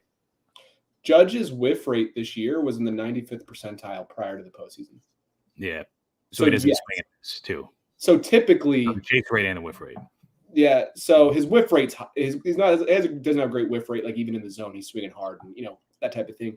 But they're very different players how they approach hitting, and they can execute different pitches. So I do think that has played into some of Stanton's success because they're worried about Judge more than Stanton. At least they were earlier. So there was better matchups for Stanton, even though like the pitcher came in to get Judge out. Is kind of my thoughts. Like he came in for that purpose, and then like someone else said it, but like then they're like, "Woof, Judge is out of the way. Now I don't have to worry about it." And then they let up a huge home run to Stanton. Yeah. Who historically has been awful. I think the heat zones are different too. I think Judge likes inner half, and Stanton probably prefers outer half. Yeah. From like thinking and like visualizing their home runs. Wow. But yeah, I do think that definitely played a factor. That I was saying that when we were recording that the intensity level just peaks when they're facing Judge, That and was then huge, there's that little letdown, and then here comes a hanger, and Stanton hits it a mile. yeah. So yeah, so someone in the chat said like, if we're not planning on selling a card, do we even care about its value or its market? And yes, I do. Justify the price I paid. yeah, it makes If I it. die, when I die, I'm not immortal. Yeah. If I die, my family can sell it for more than I paid. It's always a nice thing. Right. But there's some cards I literally buy and don't care about, like the Butlers. I know they're going down every day, but it's nice to have an outlet where I don't care. But if I'm spending big money on the card, I want to at least maintain personally.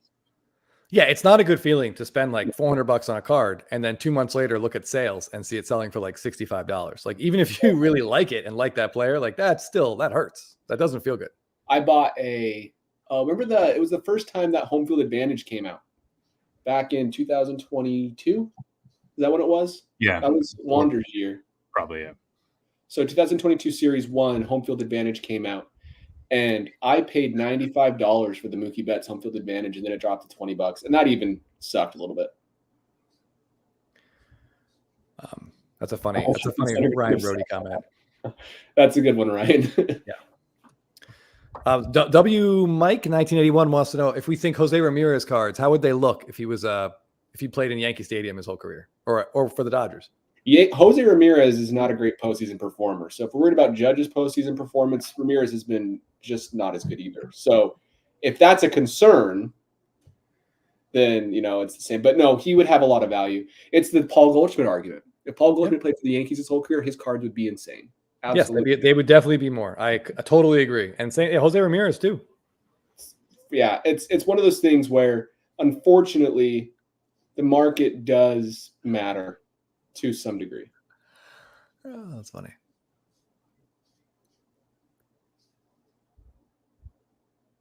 Ooh, Volpe with a nice play right there. He's a Gold Glover, man. He makes some dumb plays, but he's a Gold Glover.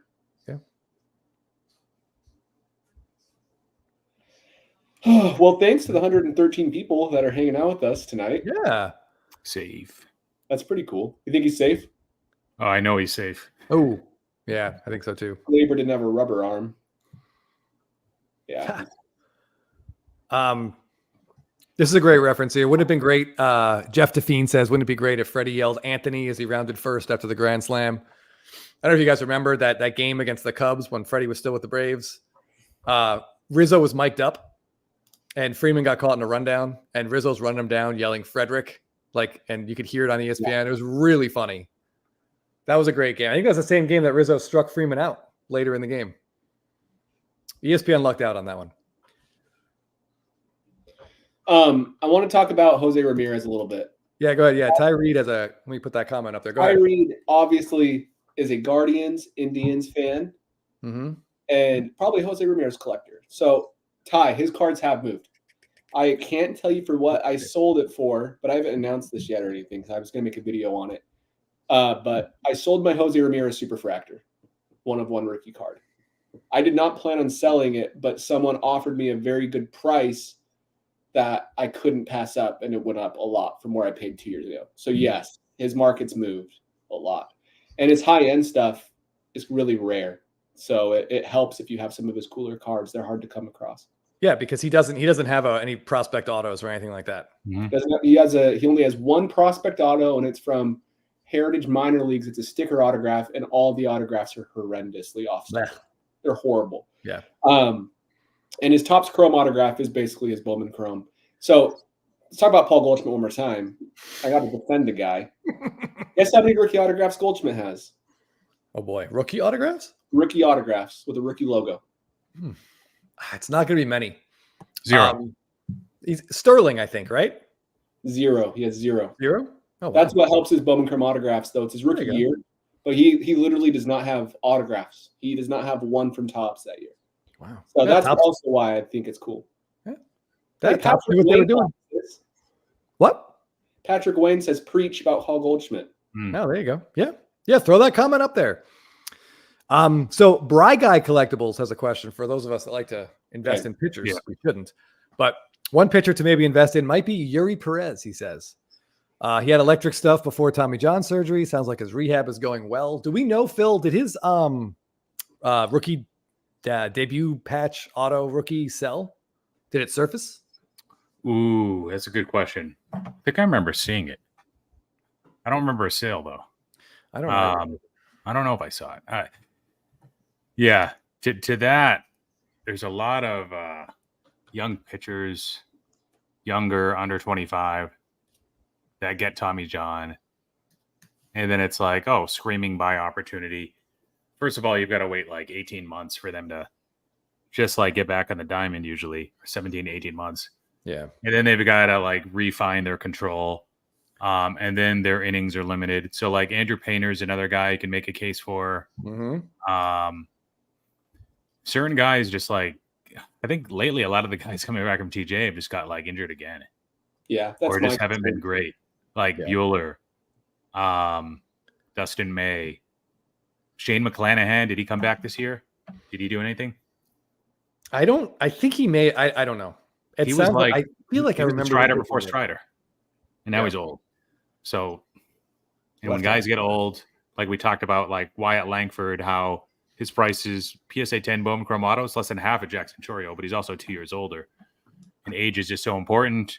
Even though Wyatt Langford's only 22, turns 23 in a few weeks, these guys have to break out as soon as possible and stay consistent, stay in the field, and continue to produce. And not only that, but get better. So, yeah, Yuri Perez might be a decent buy. I haven't looked at his prices. And he's a guy that doesn't have a Bowman Chrome Auto. That's right. He has like fewer meaningful cards than, well, not J-Ram, but he has very, very fewer meaningful cards than Stephen Kwan, probably even. Yeah, his and I believe Yuri Perez's Topps Chrome Update rookie autos. Those are on card. Like Topps did get some of those guys an update in Chrome Update are on card if they didn't have an auto already. So I think Bobby Miller is also on card and update. If anyone is shopping for Bobby Miller cards, I'd probably not recommend Bobby Miller. I wouldn't recommend that either. But let's see. James Gatton here says he sold a Freddie Freeman Finest X Factor 10. I pinned a comment that you skipped. Oh, I'm sorry. Uh-oh. Yep, there you go.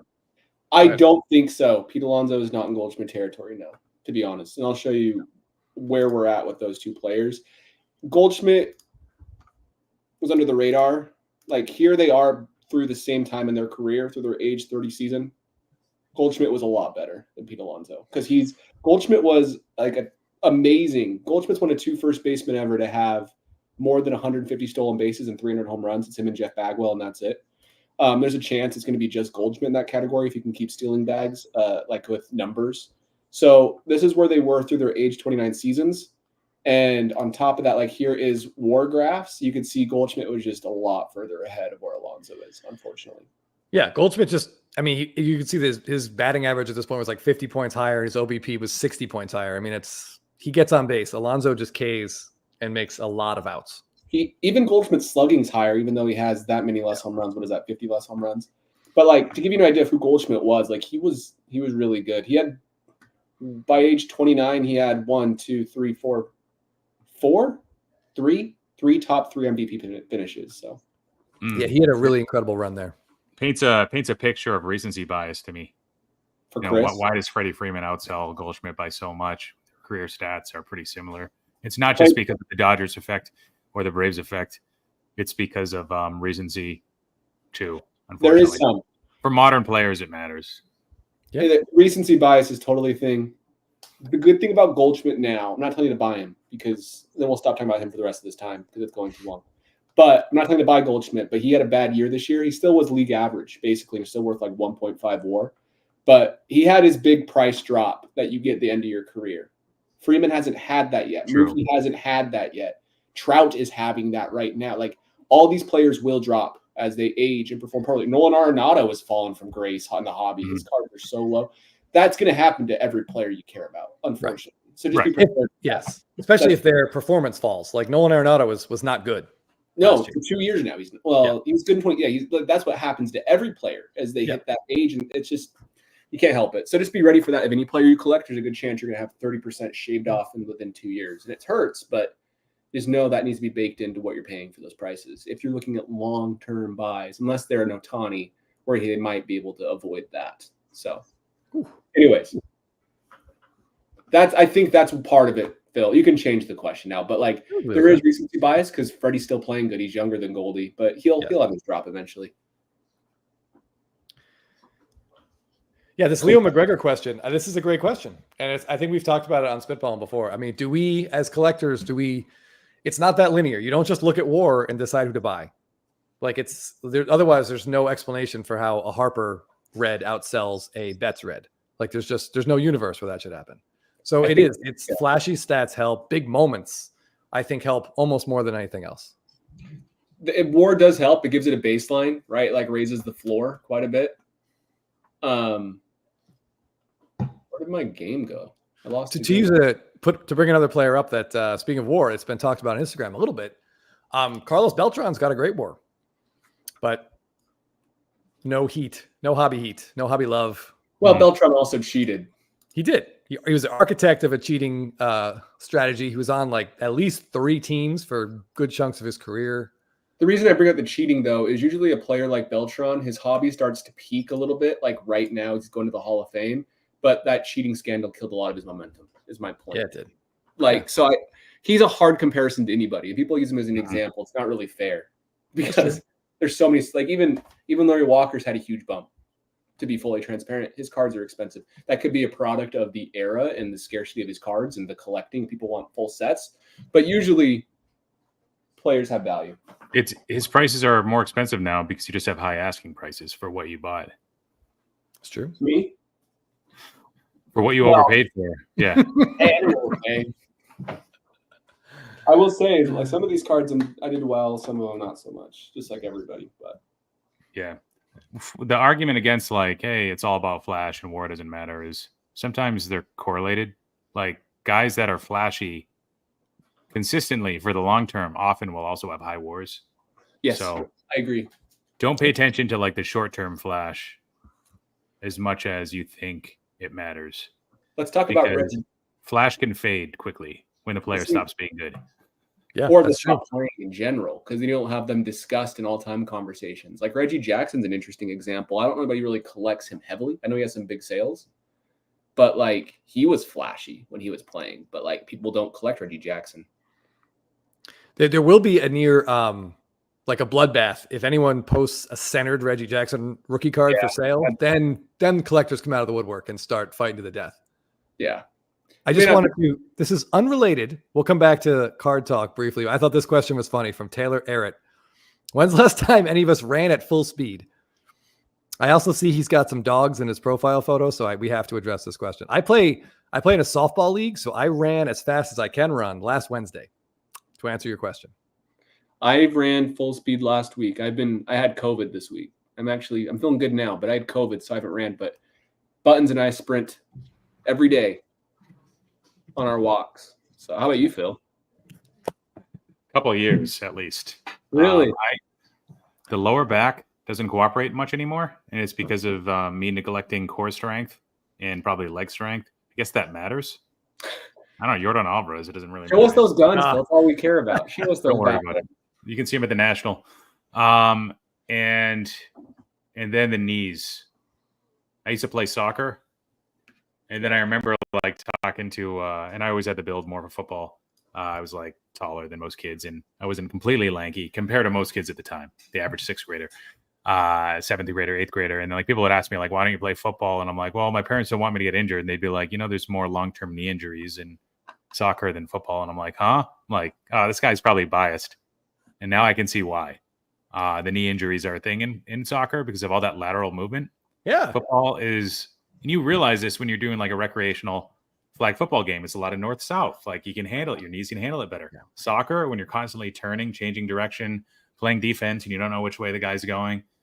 Man. And then playing goalie, like diving off, using like that knee as your launch point. Like, geez, I can't play any soccer position anymore. So I was like an average sprinter in high school. So I did have some speed, the fast twitch muscles.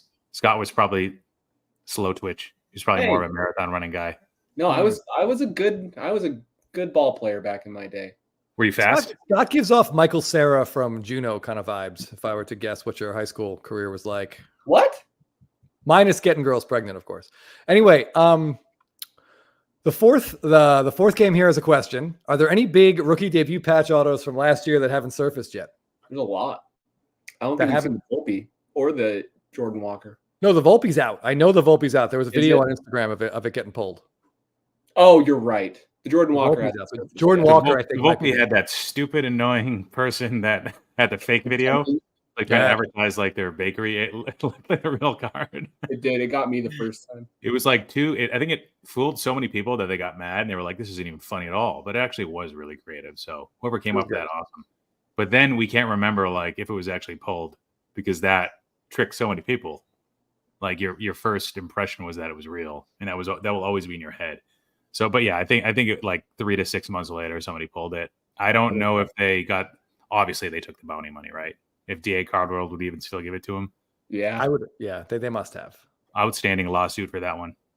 Yeah. I need to defend myself from you, Chris.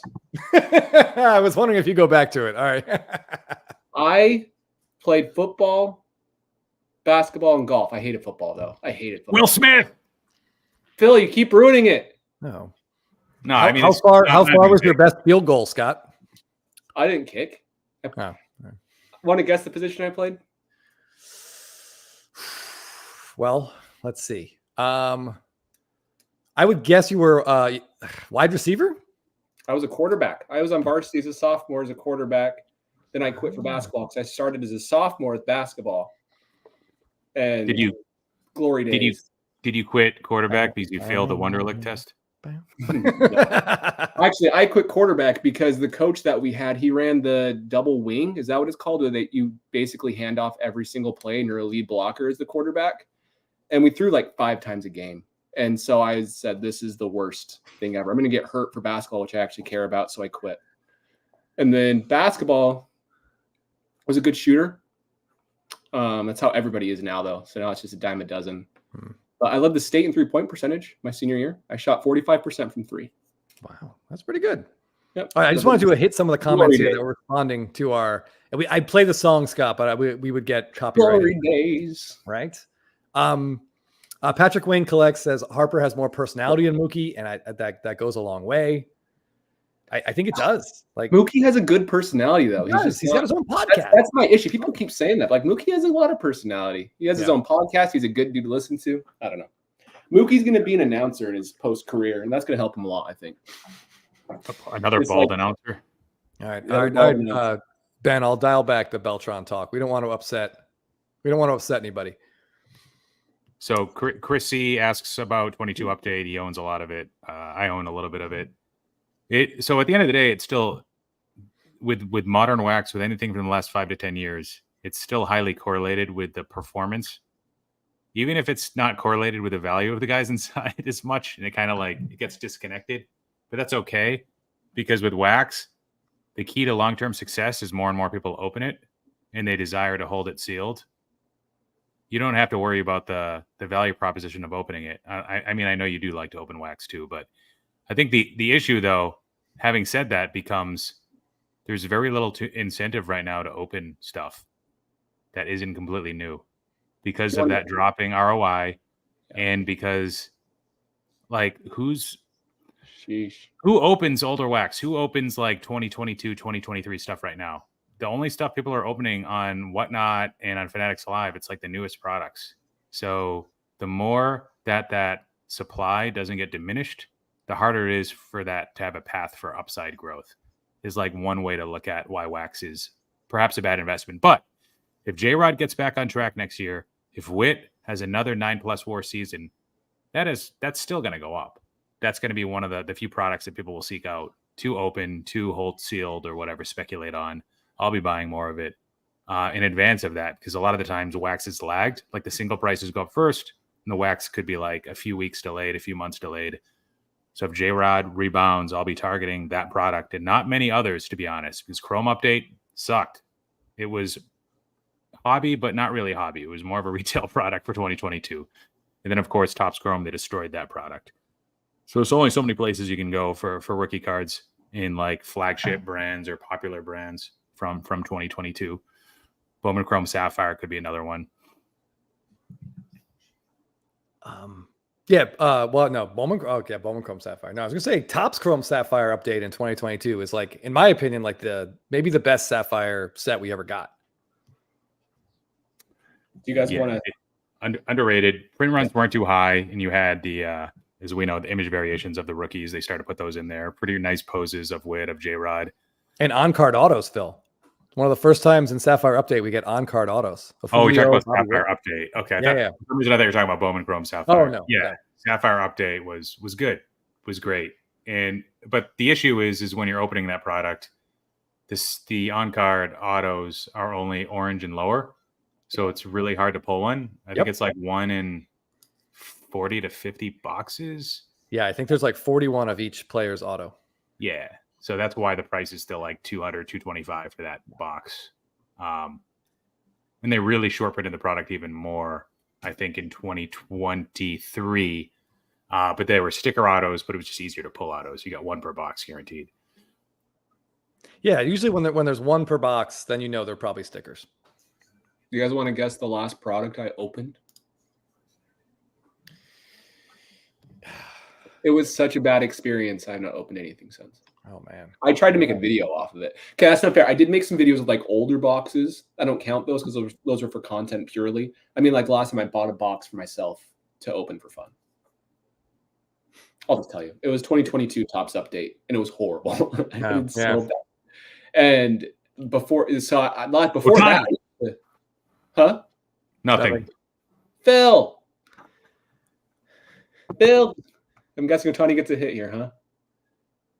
Or he cripples himself on one swing and just collapses in a heap. Okay, you can't ruin Mookie's at bat for me, Phil.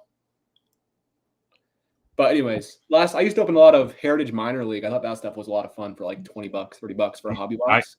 I like that one. I like that one. It was hard for Topps to sell it, so they killed it. We talked about how we should really restrict the amount of products, but if we really count, like they did eliminate a lot. Fire, that set gallery. There's a couple more that I can't. A bunch. I did opening day sadly left. I wish opening day hadn't, but I mean, I only liked it because of those really rare image variations in there. So I mean, that's probably not worth keeping a set around. They could just put really good images in their flagship variations. Is the Mookie at bat already over? Not for me. Okay, cool. Not for me either. Phil. What would you rather look like? Mookie Betts. Obviously, the answer is Mookie Betts or the pitcher. I was going to say. Mookie Betts.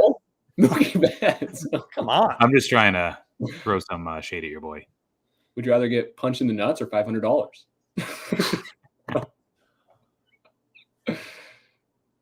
Let's see that championship one probability adage. Don't run double play. No. That's what I said not to do. Move the runner over. They should count that as a sack bunt. As a sacrifice hit. All right, Phil, you can spoil it now. Mookie's out. Freddie's up. That's not who you want to be facing in this situation. No, he doesn't. I mean, damn it. Yeah, Mookie 2-0. He's got to be a little more selective than that, I think. He's struggled with Tim Hill. Yeah, he's a tough. Sidearming lefties are tough. Soft contact. Somebody was asking striker breaks questions like that. Somebody flipped off of it. Like personal questions about striker, like what's your name in real life? It was during one of his streams he had at least 600 people on during one of his breaks. And striker break. Oh, he beat that though. Did he? I haven't seen the replay yet. You know, he could cripple himself to. That's a big. That's big if he gets out. Let's see. Volpe took a long time on the transfer. I felt like wasn't a great feed by Torres. Safe. Oh yeah, my hands are actually one of my best features. This umpire's. Oh yeah, he's in there. This umpire's missed 2 of those this game. By the way, again, this is another run caused by lackadaisical defense by the Yankees. Gleyber Torres, a terrible feed, just cost him a run. Dude. Gleyber sucks. I'm sorry. He's the worst defender I've ever seen at second base. Yeah. That feed was up here. Yeah. He caught it, came down. If it had been right here, boom. And that was routine. Like that's a routine double play ball. They have absolutely got the turn. Let's see what they say on Twitter about Gleyber right now. I mean, I feel like this World Series is costing. He's a free agent, right? Terrible toss from Gleyber. Gleyber, that's on Gleyber. Bad toss, Gleyber. Horrible feed, Gleyber. Gleyber Torres, you B-word. They should give all these umpires Adderall so they can see the ball better. Seriously, they It'll don't improve their cognitive performance. Yeah, Shelly the Turtle is right. It feels like Angel Hernandez might be back from the dead, or he's alive. Sorry, back from retirement and umpiring at first base. Dude, look at Freddie get down the line with his ankle exploded. He understands. That's an RBI ground out for Freddie. That'll help that win probability added. Yeah. Yep. Oops, what do we got here? All right. I'm kind of rooting for the Yankees in this one, guys. I don't want to hear you say that stuff, Scott. That doesn't sound right. Don't you want a good series? I don't understand wanting a sweep. I would love a game 7. I'd love to see him come back. I want more baseball. A lot of eyes on this series. Maybe not this game because maybe most people gave up already. But for the better of the sport, for the greater good. True. The marketing of baseball. Yeah. The people that will be let down with I thought this was an all-time series. Like you changed all the rules. these games still sucked. They were boring. Like that's what a casual will say, or somebody who's not a baseball fan that was suckered into watching a game or two. Maybe was on at the bar. These are the types of game 3 was the type of game that would be played at the bar and then turned off for some regular season hockey game. Yeah. Basketball game. And that's unfortunate. But you guys know, the people in the comments, you've been to bars and you'll see over and over. Like I'm in Boston, so hockey's bigger here than in most cities. Not all cities, of course, in the US, but Bruins get favored a lot over the Red Sox. Celtics do too over the Red Sox.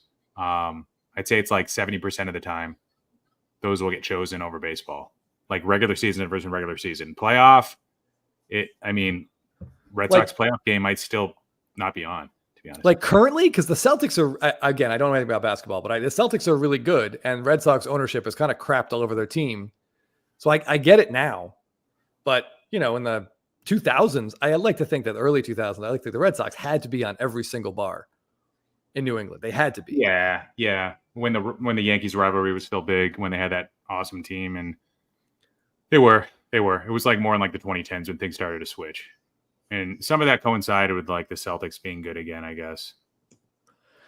Yeah. I mean, there is some talk in the comments about baseball needing a salary cap. I know our fellow Spitballer, Jeff, has been championing that for a while. Yeah. Which I totally agree. More revenue sharing. There should be a cap. There should be a floor.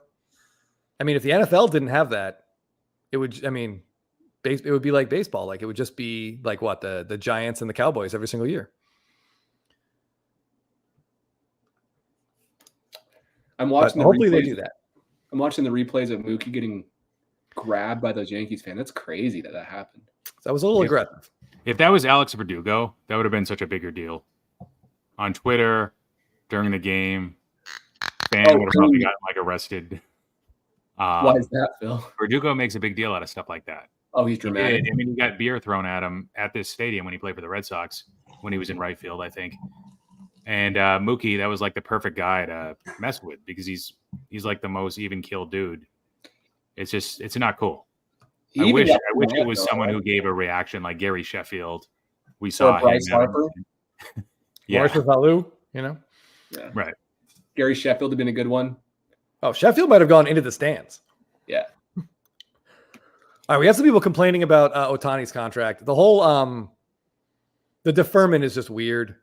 It's still a salary hit of like $45 million. The deferment just lowers the salary hit. So it's still hurting. Like it's still a big part of the Dodgers. It is, but it's just weird to think that they're going to be paying $68 million a year to a guy who is not on the team. There will be a work stoppage before a salary cap hits. The players will die before they give up a salary cap. They will not let that happen. I know it's crazy. That's the best way in baseball with how many position players you have to repress salaries by far. Yeah. Suppress, not repress. Suppress salaries. Forgive my poor English. But that's a hill they will die on. Is a salary cap. They messed up by doing the luxury tax. To be fully transparent, that was a huge one for the owner because it's basically a salary cap. Yeah, I mean, but some teams don't care about it. But yeah, it's a soft cap, we'll say. Well, even the Mets this year didn't go over. They decided to reset it. So they reset it for the next window. Yes. So like it stopped the Mets from spending this offseason. So it did its job, realistically. Yeah, that's true. The Dodgers have done that too. They've reset it in the past. And then, So it has kept teams in check, technically. Yep. It's a huge hit. It's a 50% tax. So if it's a $30 million contract, it's actually a $45 million contract. That's a huge tax. And then it just goes to the cheap owners, which is unfortunate. It does. It rewards it. Stop it, Scott. Am I going off the rails here? Am I being too capitalistic? No, I mean, I mean, you're right. Otherwise, like this World Series could be the future of baseball could look a lot like English Premier League if we're not careful. There'll just be tiers. Teams that can pay and teams that can't. And I don't think we want that. We don't want 12 teams in an upper tier and 18 teams in a lower tier. I don't think we want that. Can I say one thing? We complained last season because it was the Diamondbacks and the Rangers and because they're not big teams. But then we complained this year because it's the Yankees and the Dodgers and they paid to get here. It's like, well, the Yankees haven't been here in 15 years. So I don't really necessarily agree. It's not always the big teams that, if we look at like World Series winners, the Braves didn't have a huge, even in 2021. 2020, the Dodgers won. They did. 2019, the Nationals had a pretty big amount of contracts, but like even then, it wasn't the top paying team. I don't know. Yeah, I mean, It's I baseball. like. Yeah, I mean, it is part of the game. I was way more excited for this World Series than I was last year. I've said that many times. Like this is what I think a lot of baseball fans, well, the hobby wanted this. Some of the most collected players in the game are in this World Series, and that's what we should want at least once. Yeah. So you didn't want to answer the question on whether you should buy Acuna or not right now? That's a great question. I am more optimistic. Oh, Judge is up. I am more optimistic on Acuna, I think, than others. Judge! You're such a liar. He took the first pitch. Yes, I bought a nice Acuna. I'm happy with it. Yeah, I mean, is Acuna buy? I think if you see something, there's prices where it gets really interesting. Oh my God, that was brutal. Give him a hit. Give him a hit for that. Oh, that's definitely a hit. No, wow. He didn't hit it hard enough. If it was hit, No, not at all. Like I we should look this up. Like, what's his Sapphire PSA 10 going for right now? I know the bat down is way down. I think I saw bat down PSA 10s hit like $500, but that's a pretty high pop card at this point. Sapphire, I'm guessing like 23 to 2,400. Oh, I'd say another interesting question. We should 2,000 can't be less than 2, right? Oh, I don't know. I bet it could. Did Teapot die from his head injury? Dude, he was There we go. The last two sales. The last sale is August 8th, $1,890. Oh, Before that, July 21st, $1,900. Wow, that's a huge. His Sapphire PSA 10 autograph was like $1,500. It looks like That's a terrible card, though. Horizontal, stupid image. If that image was the bat down image, that card would be that'd be a monster card. at least 3 or 4 times what it goes for now, at least. But yeah, so I mean, is Acuna a buy? What do you guys think? As a Braves fan, for me, Acuna's always a buy. But he was so bad before he got hurt. He did not. He did not look good. He looked tired.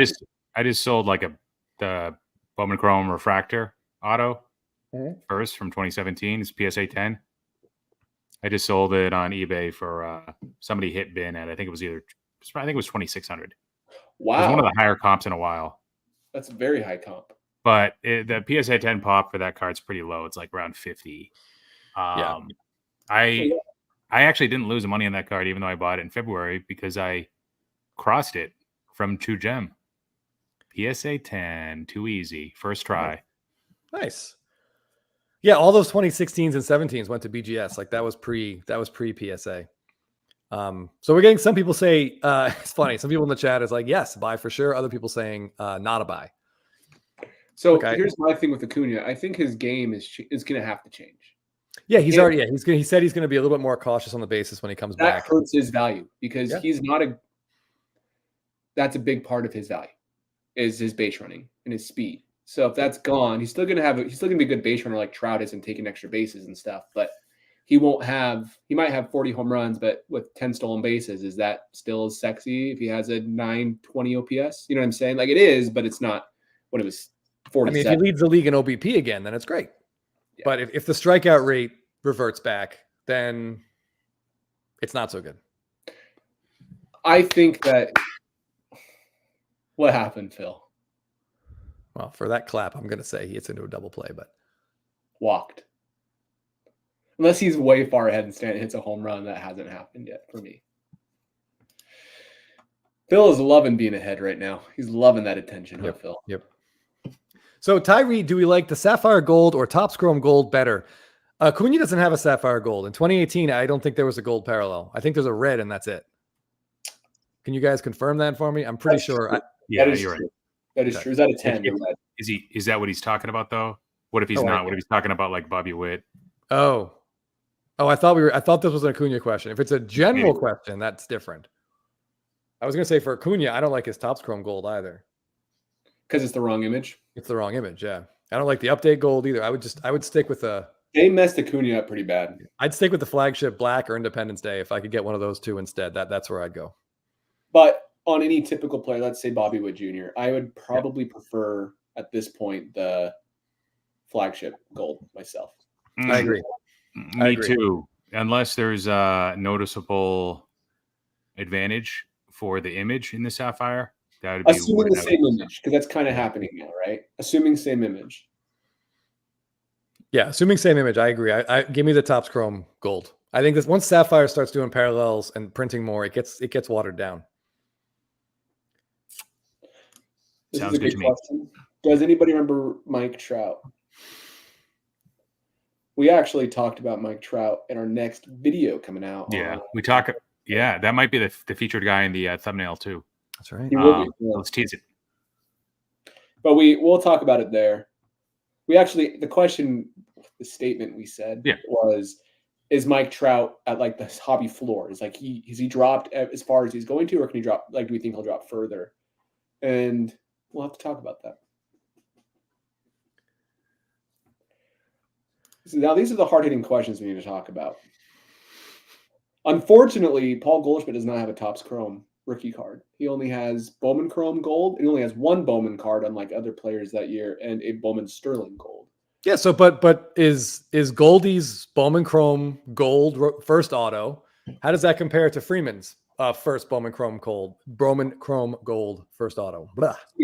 Freeman only recently has really become like a huge hobby darling, by the way. His cards have always been undervalued too. It's only been in the last 12 to 24 months. He was never that high. They were pretty even.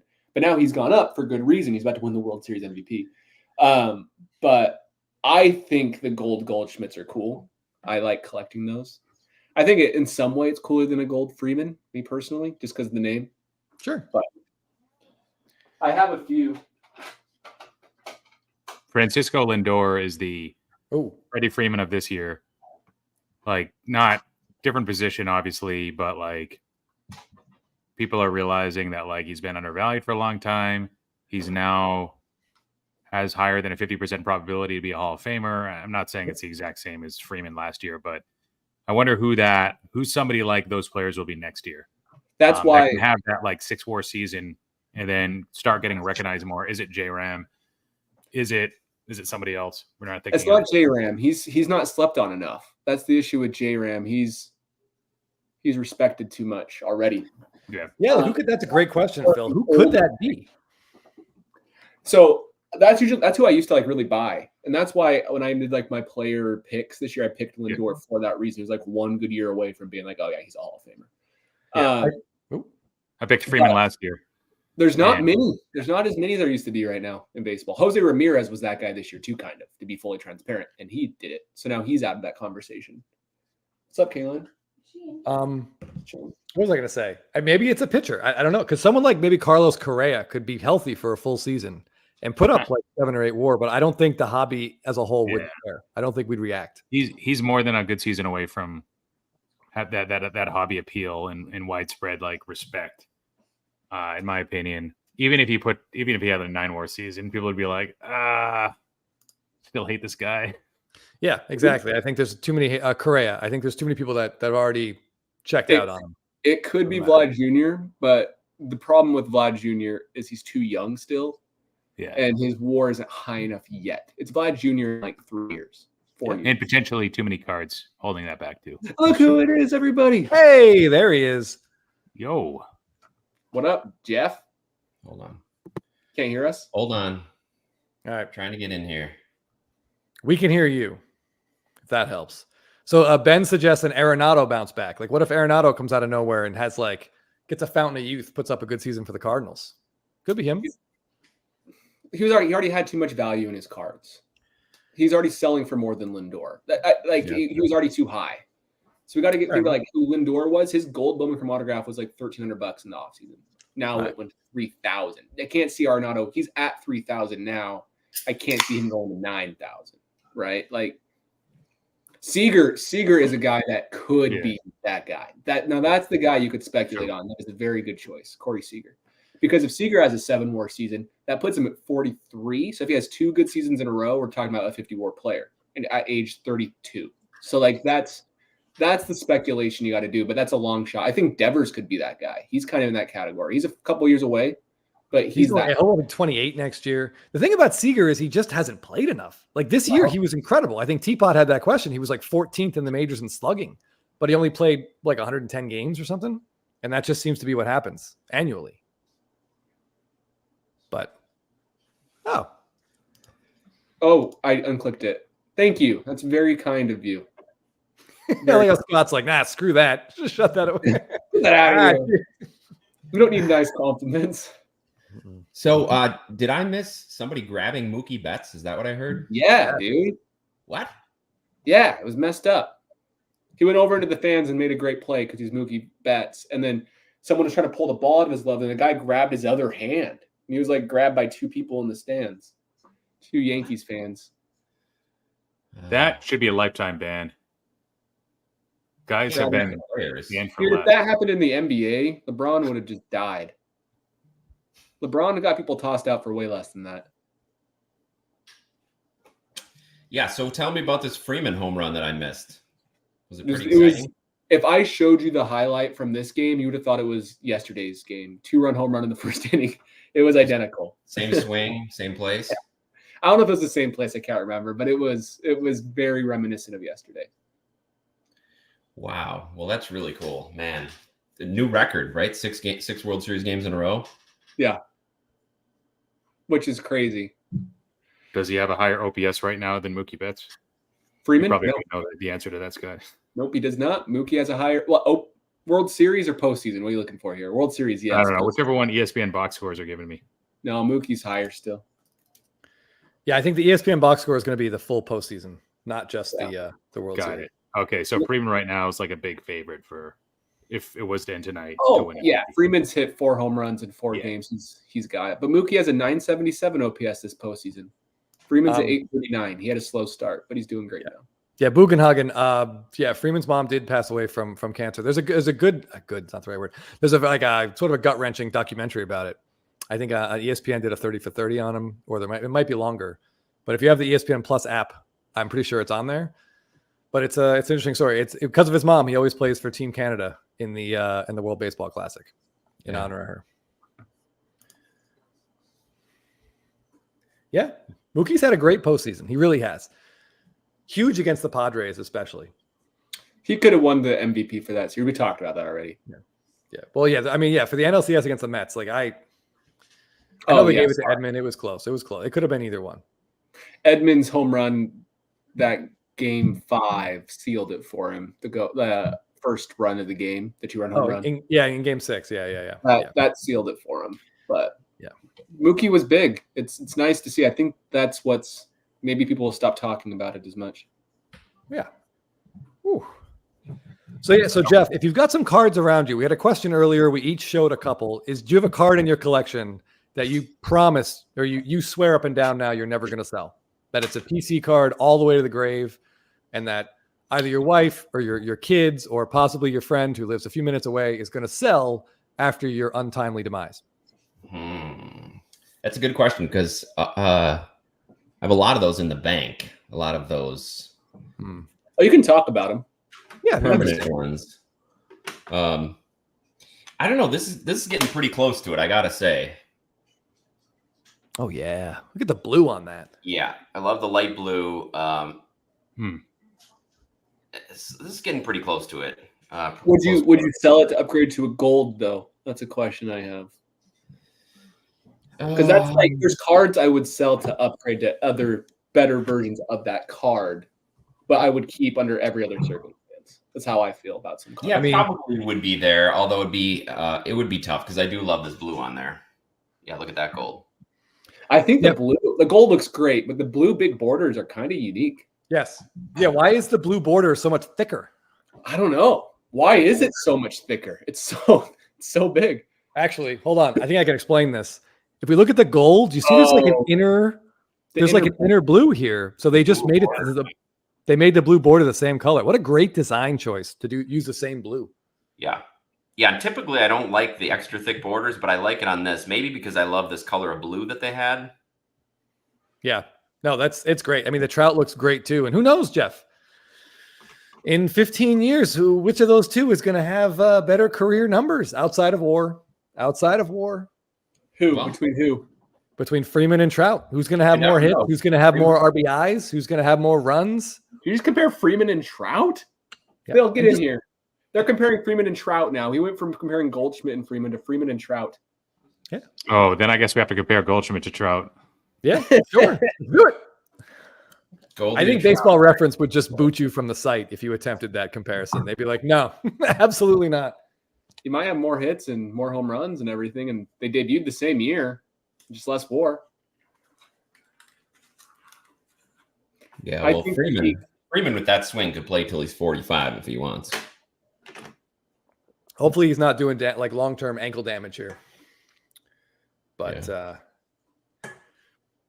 so I had a thought. Oh, I see a question in there about the Ohtani injury. It was scary.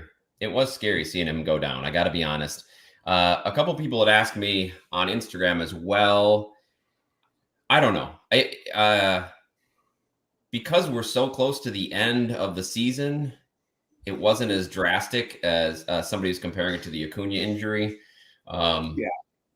So it wasn't that bad for me, but I was glad to see him back out there. I'll say that. Was the comparison to the Acuna injury because of concerns of long-term damage?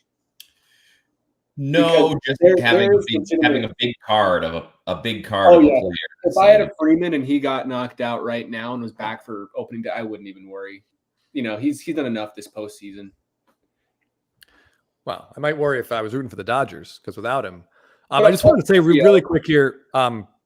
Shelly the Turtle posted this in the chat. He was looking. There's a PSA 8 Freddie Blue that's on eBay right now. If you're interested in that card, it belongs to an Instagram account called Cards of Ignorance. So if you want to message him, you guys can avoid eBay fees and taxes and all that good stuff. How much does he want? I think it's listed at 2K or best offer for the PSA 8. So no, I'm not going to do that. We've already done this enough. There's very few in PSA holders of that card. True. I will say that. Mookie Chilson wants to know, great name, by the way. Have we talked about Giancarlo's quads failed him rounding third yesterday? It's tough. It's painful watching him run. He's like dudes you see walking around at the gym, just like, can't move. Who like Chris and Phil? Yes. Yes. Those exactly like cakes. Yeah. Someone asked in the chat, Jeff, about an hour ago, when's the last time any of us ran at full speed? And I feel like we should ask Giancarlo that question. Yeah, good question. For me, I'd have to say last Wednesday in softball. That's exactly what I said. Yeah. I mean, if Stanton is ever going to have a time to run full speed, it's Game 3 of the World Series rounding third. That is the time to run full speed at this point. 2 outs. Yep. I mean, it was such a perfect throw. It was like unbelievable throw to get him. But yeah, he just looked like it was slow motion. You missed it, Jeff. We had producer Lance on here for a little bit. I briefly saw him when I first hopped on my phone to see you guys after practice. He just popped on. None of us expected it. Remember when Topps flagship golds actually mattered? Yeah. I forgot I still have this card. They still matter. That's a great card, Phil. They still matter. Great card. That's got to be one of the lowest pop PSA or Topps Gold parallel those are the last like 15 years. For sure. Pop's got to be like 25. 20, 25? Yeah, I think it might be under 20. J-Rams pops like yeah. So I see Teapot's in the chat. What's the deal? Was Teapot on earlier, but then he injured his head? You weren't on the video yesterday, were you? You were off this week. Right. Yeah. Ty gashed his head open and he has a big old wound. He looks like a war hero. What was there a good story behind it? I hope you're feeling all right, Teapot. Someone hit him over the head of the beer bottle. Yeah. It was an Acme anvil fell on his head, I think. That's definitely what it looked like. Well, I think Ty, did he share the story? Can I share the story, Ty? He's so proud to be bald. He didn't want to just wear a hat so people wouldn't be bothered by that disgusting eyesore of his head. Actually, Phil, I wanted to ask you a World Series trivia question as a Red Sox fan. You guys, Jeff and Scott, feel free to answer. So in the last 20 years, the Red Sox have won 4 World Series. Can you name the 4 World Series MVPs? Wait, ask it again. I was not listening well. No chance. The Red Sox have won 4 World Series in the last 20 years. Or no, I'm sorry, 21 years. Yeah, 20 years. Can you name the 4 World Series MVPs? You're asking me? Yeah, I'm asking you or Scott or Jeff or anyone in the chat. Anyone wants to beat Phil to the answer. What? Michael Lowell is one. Right? Michael, 2007, correct. All right. Who was 2004? 2004 would have to be. Let me skip that one. David Ortiz was. David Ortiz, 2013. Yes. I knew that one. He had like 588. Yeah, that's the only one I knew. Oh, didn't have a pitcher. Steve Pierce was the MVP in 2018. Was it? Steve Pierce in 28. Should have been David Price, but they gave it to Steve Pierce. That was okay. close. I agree. And so that leaves 2004, and that would have been A lot of guesses in the chat. Yes. Josh Beckett sounds right. It was Josh Beckett, wasn't it? It was not Josh Beckett. Oh, Josh Beckett was on the really? 07 team, not the 04 team. Really? Someone in the chat got them in the correct order. I see a lot of correct answers, but come on, Phil. Oh, so I see the correct order. So I would not have picked Manny Ramirez. Really? Oh, man. He was never good. Just kidding. He was awesome. He was the man. Yes. Beckett won for the Marlins, didn't he? Yes, in 2003. Marlins. That's what I was thinking. Yeah. He had a 1 year 45% off. win probability championship because he pitched a no-hit shutout. Not no-hit, a shutout in the last game of the World Series. Yeah, game 6. Yeah, he is he's like the exception to the almost every time that guys start pitchers on short rest in the playoffs. It doesn't work. But who was the manager, Jeff? Why can't I think of his name? Old guy, cigars. For the Marlins. Jimmy Williams, Grady Little. Jack McKeon. Jack McKeon was just like, we're talking about the Marlins here. yeah, he was just like, no, we're going Beckett on short rest in game 6, and he was just almost unhittable. Okay, good job, everyone in the chat. I see SFO Sox fans, Stuart Brown. You guys did a really good job. Okay, here's a question for you all. Oh, there we go. Do you have a card in your collection? Oh my goodness! Nothing, guys. Nothing. Just Phil plan. loves to ruin it for everyone. Yeah. No. Well, do we have a card in our collection? You're talking to the right guys. The That was answer a is bomb. yes. Oh, maybe not. That was second deck. That was a bomb. I'll run at least 7 of 30 MLB stadiums. Oh, Mr. Bugenhagen makes a good point. Yeah, CC was out on short rest that entire postseason. That was And like all September too, wasn't he, Jeff? Yeah, he should be in the Brewers Hall of Fame just for that. He'd probably I be the agree. shortest tenured Brewer Hall of Famer of all time. Yeah, I totally agree. I think they should retire his number. The short rest doesn't work for anyone anymore. No. Used to be able to get away with it here and there. Bumgarner probably too, but guys just suck on 3 days of rest now. All right. Yeah, Bumgarner's like not human. He's one of the other exceptions to that rule. Just absolutely a monster. Came down out of the mountains and pitched in like 3 World Series games. And then disappeared back into them. Yes, pretty much. Okay. My question, is there a card in your collection that may not be like the most valuable cards you own, but that you just love for some reason and you can't really describe why? Yeah, I got this one. Oh, look at that. 2018 rookie card. Oh man, is that a rookie? I don't know. Are there any autos of that available, Jeff? I don't know. I don't know. I'm still waiting for a signing. Well, Here's a That card is a I good love. I love this card. The quad patch of Betts, oh yeah. Harper, and Judge. Not worth a ton, but cool card. That's a really cool card. I'm a big fan of multiplayer game use cards. Yeah, game used. Yeah, I mean, obviously, when you PC a guy, you have a lot of stuff that the value doesn't necessarily matter. What about this one, Chris? Labor. What about this little guy? Yeah, that Freeman Jeff is holding is pretty special to both of us. I'm sure you guys have some random short prints that you like. Yeah, that's a pop one right there. Look at that guy in even red. those aren't good, I'm guessing. Oh yeah, that's awesome. This guy I know forever our- immortalized on a card. Yes, that dude is so scared of a foul pop up that's 20 feet away from him. Not It's even hilarious. close to him. Ah! Tyler Wood asks, "What's the pop on that, Jeff? That particular card, there's one PSA 10. Jeff's holding it, and I think there's 3 9s. Pop one. Yeah. Pop one on this baby. Yep. Oh yeah. And this is when they kind of faded out the background a little bit too. Here's a good question. Do any of us have vintage? Vintage I have is like cool modern cards of vintage players. Like the Mays Arenado I have. I like that card because it's modern, but it's an autograph. I don't have I much keep vintage. some vintage around to remind me that Topps wasn't always great with their Quality control. Do you count 90s as vintage now? Because I have a lot of 90s cards. Oh, 86 tops. Barry Bonds cards. Does that count? Still have a lot of that. Almost to the 40-year mark. So Come on, Yeah. Juan. I kind of like the idea of owning a Jackie 48 Leaf right now. I feel like, and this could be just in my head, that's right up it Chris's seems like wheelhouse. everybody's talking up 90s. We hear about all these like massive high-end sales, and they've been coming more and more frequently over the last like 9 to 12 months, probably. It seems like the ultra high-end market has rebounded, maybe across all genres and eras, maybe, or maybe not, but it feels like vintage. Nobody's talking about it anymore. Hey, but Like, it Phil, was let like me the ask you same a thing question. in 2022, 2023, people were starting to move money to vintage, and I feel like it's been flat for a little bit. Yeah, but Phil, so you're talking about a Leaf Jackie. Would you be more interested in a lower grade? Yeah, that's the like thing. and That's across the thing. the higher grades. I don't want my card to have been molested, and I That's know what I was gonna say. no matter what I buy, it will have been molested, even if it's a PSA 2. It was probably previously an SGC authentic. So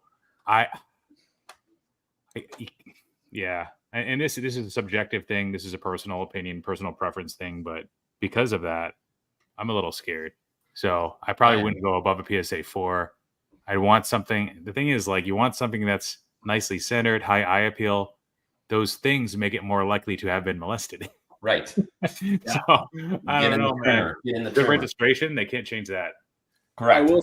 I will say though, if I was gonna buy any vintage now, I'd only buy PSA. No offense to even like just in regards to the guarantee. I don't know how good it really is. People say it's not as good as I think it is, but that helps with liquidity. If you have like the new PSA logo and you have the guarantee, I think you could be more comfortable. I sold one of my. All right, so I want to just quickly answer Scott's question of any other cards that we love, but they might not be valuable. This beautiful tag card is just spectacular. I think that's a one of one as well. This is definitely a one of one. There should be autos, right? And our only tag card. So this is like maybe my personal favorite card in my collection, the Aaron Freeman dual auto. Like, just really cool. Do I have vintage? Does this count as vintage? It's a Gretzky rookie. I count it. Yeah. My parents bought this for me at Cooperstown when I was 9 years old. And it was, I think it was $50. And I Jeff graded it for me about 5 or 6 years ago. And it actually is real. And it came back a 3. And I was pretty excited about that 3. How much is a 3 worth of that card nowadays? Like $1,500, maybe less, $1,000 to $1,500, give or take. It's the O-Pee-Chee one, so it's a little harder to find. I think vintage is cool. My beef with vintage is the only cool thing about it is like you have to get the highest grade. That's the only thing that matters, and it's all the same card. So like that's one challenge I have with vintage. I will tell you, I have contemplated. I've talked to Jeff about this. I've contemplated selling every single card I own to go buy the card Phil just mentioned. Like I think it's the 48 Leaf, or maybe even the 50 Bowman, Jackie Robinson with an autograph, slabbed, certified, authentic from PSA. I feel like I would take that over maybe my entire collection. I don't know. John Mangini on YouTube. I don't know if any of you guys follow him. I'm sure maybe Jeff's followed him, or maybe you haven't heard of him. Maybe I don't want to ask you because I don't want you to feel silly. But he's got a pretty big vintage collection, and he will say that grade doesn't matter to him, but he understands and respects cards that are in good condition. So he sees those sort of as two different things. So a card that presents well, that matters to him. He keeps most of his collection raw, I think, and the grade to him. So, I mean, we say it's the same. You need the highest graded copy, but you can get high eye appeal, like 3s and 4s, especially if they're pre-war, 1s and 2s. But imagine growing up, or just like if we focus just on vintage, how much simpler it would be to talk about cards and sets.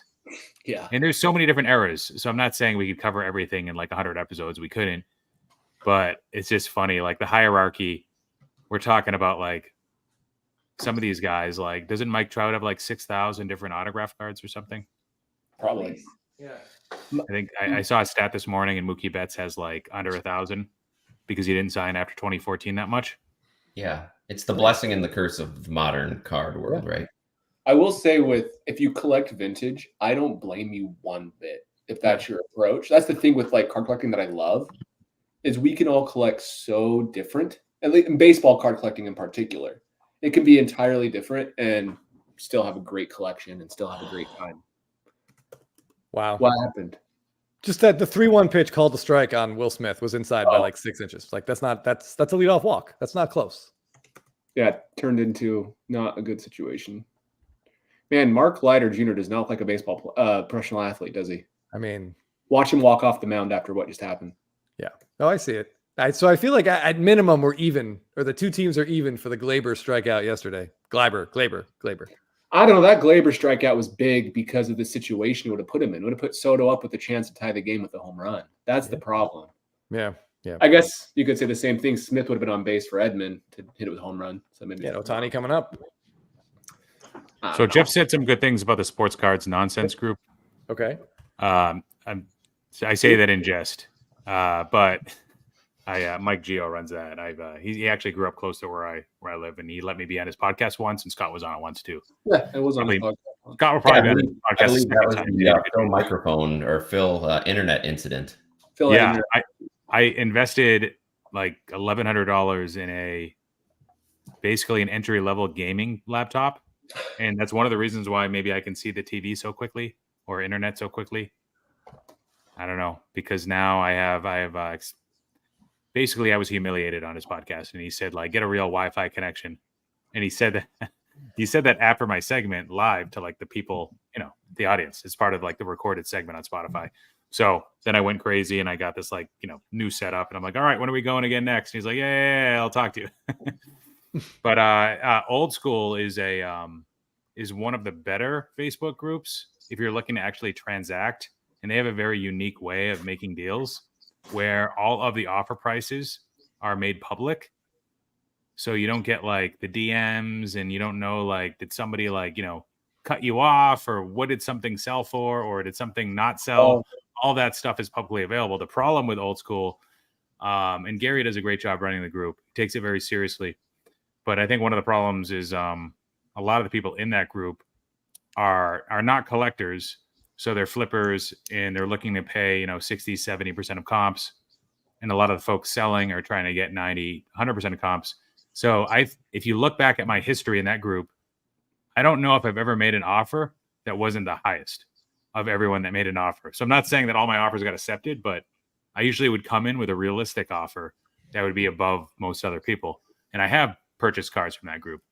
So with Facebook groups, they tend to all have like a short life expectancy, because eventually when they get too big, not Old School, but other groups, what happens on social media, Twitter and Facebook, like whatever gets the most engagement for the post, it gets bumped to the top. So you get people complaining about overprinting, really stupid, poorly articulated posts that get all the attention. I don't need to explain it to all you guys. You guys all understand that. And then all of that like serious buy, sell, trade posts just like get completely lost and buried.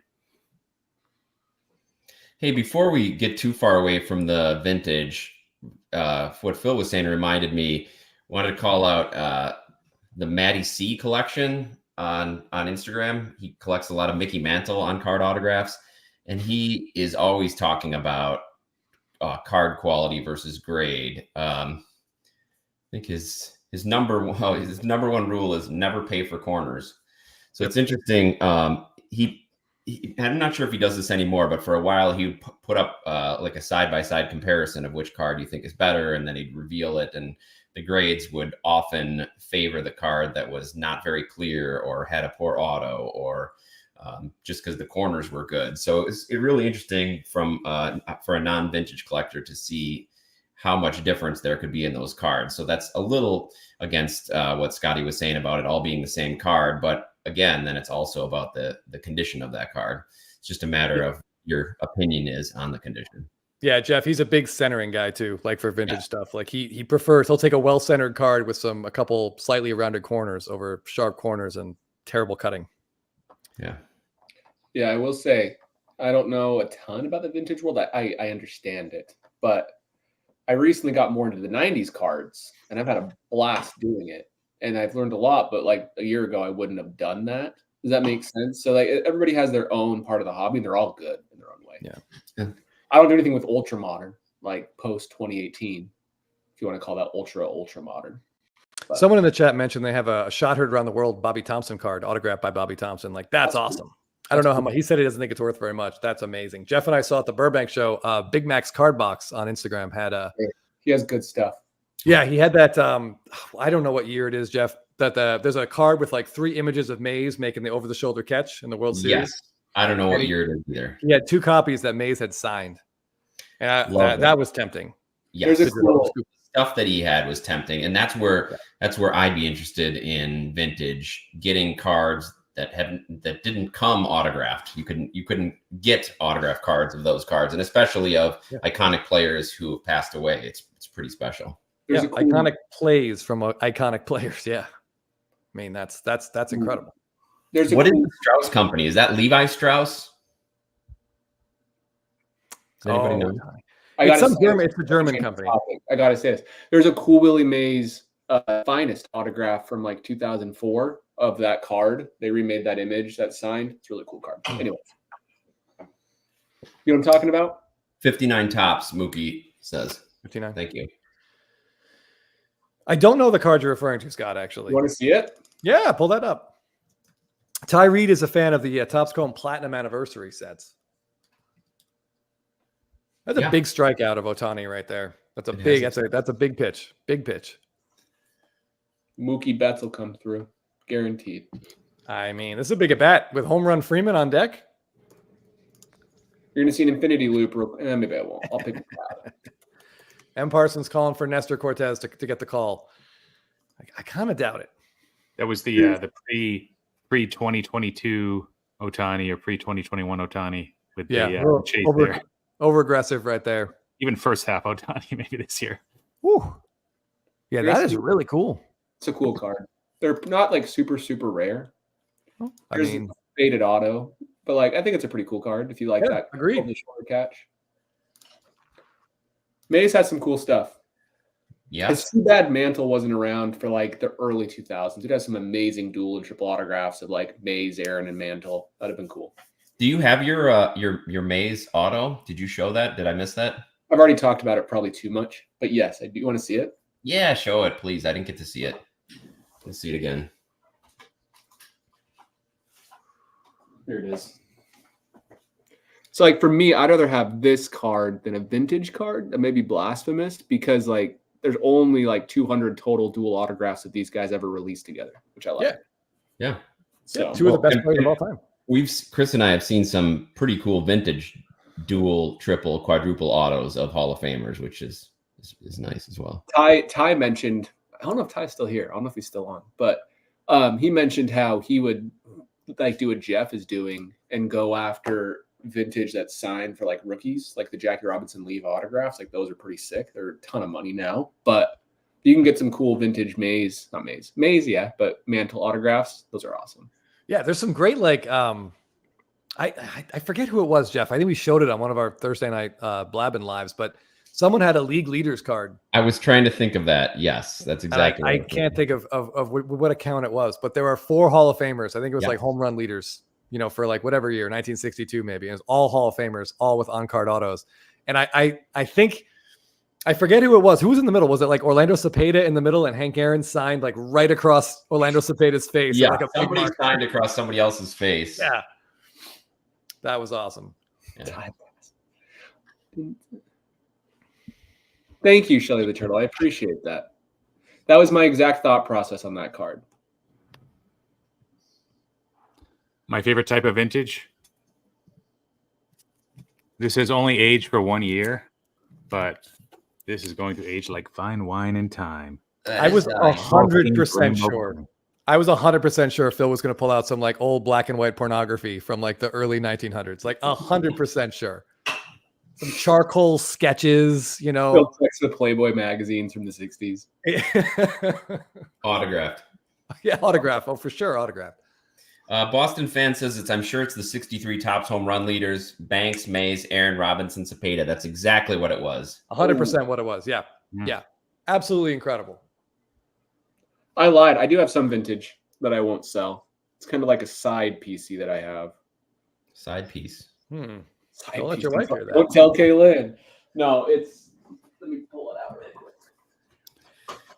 Is this what Lance looks like? Lance, the producer, looks like in real life? Luke Weaver? No, Like, I haven't seen his lower half, so just curious. no, that's not what Lance looks like. What does Lance look like then? Can you draw him? Maybe he's pretty skinny. Lance is skinny. Skinnier than Luke Weaver? Oh, Lance- I guess the lower Once half. I saw how skinny Luke was, like Luke probably has a bigger lower half. He had some pretty big, strong true. pitcher legs. Lance is just a skinny guy. Okay.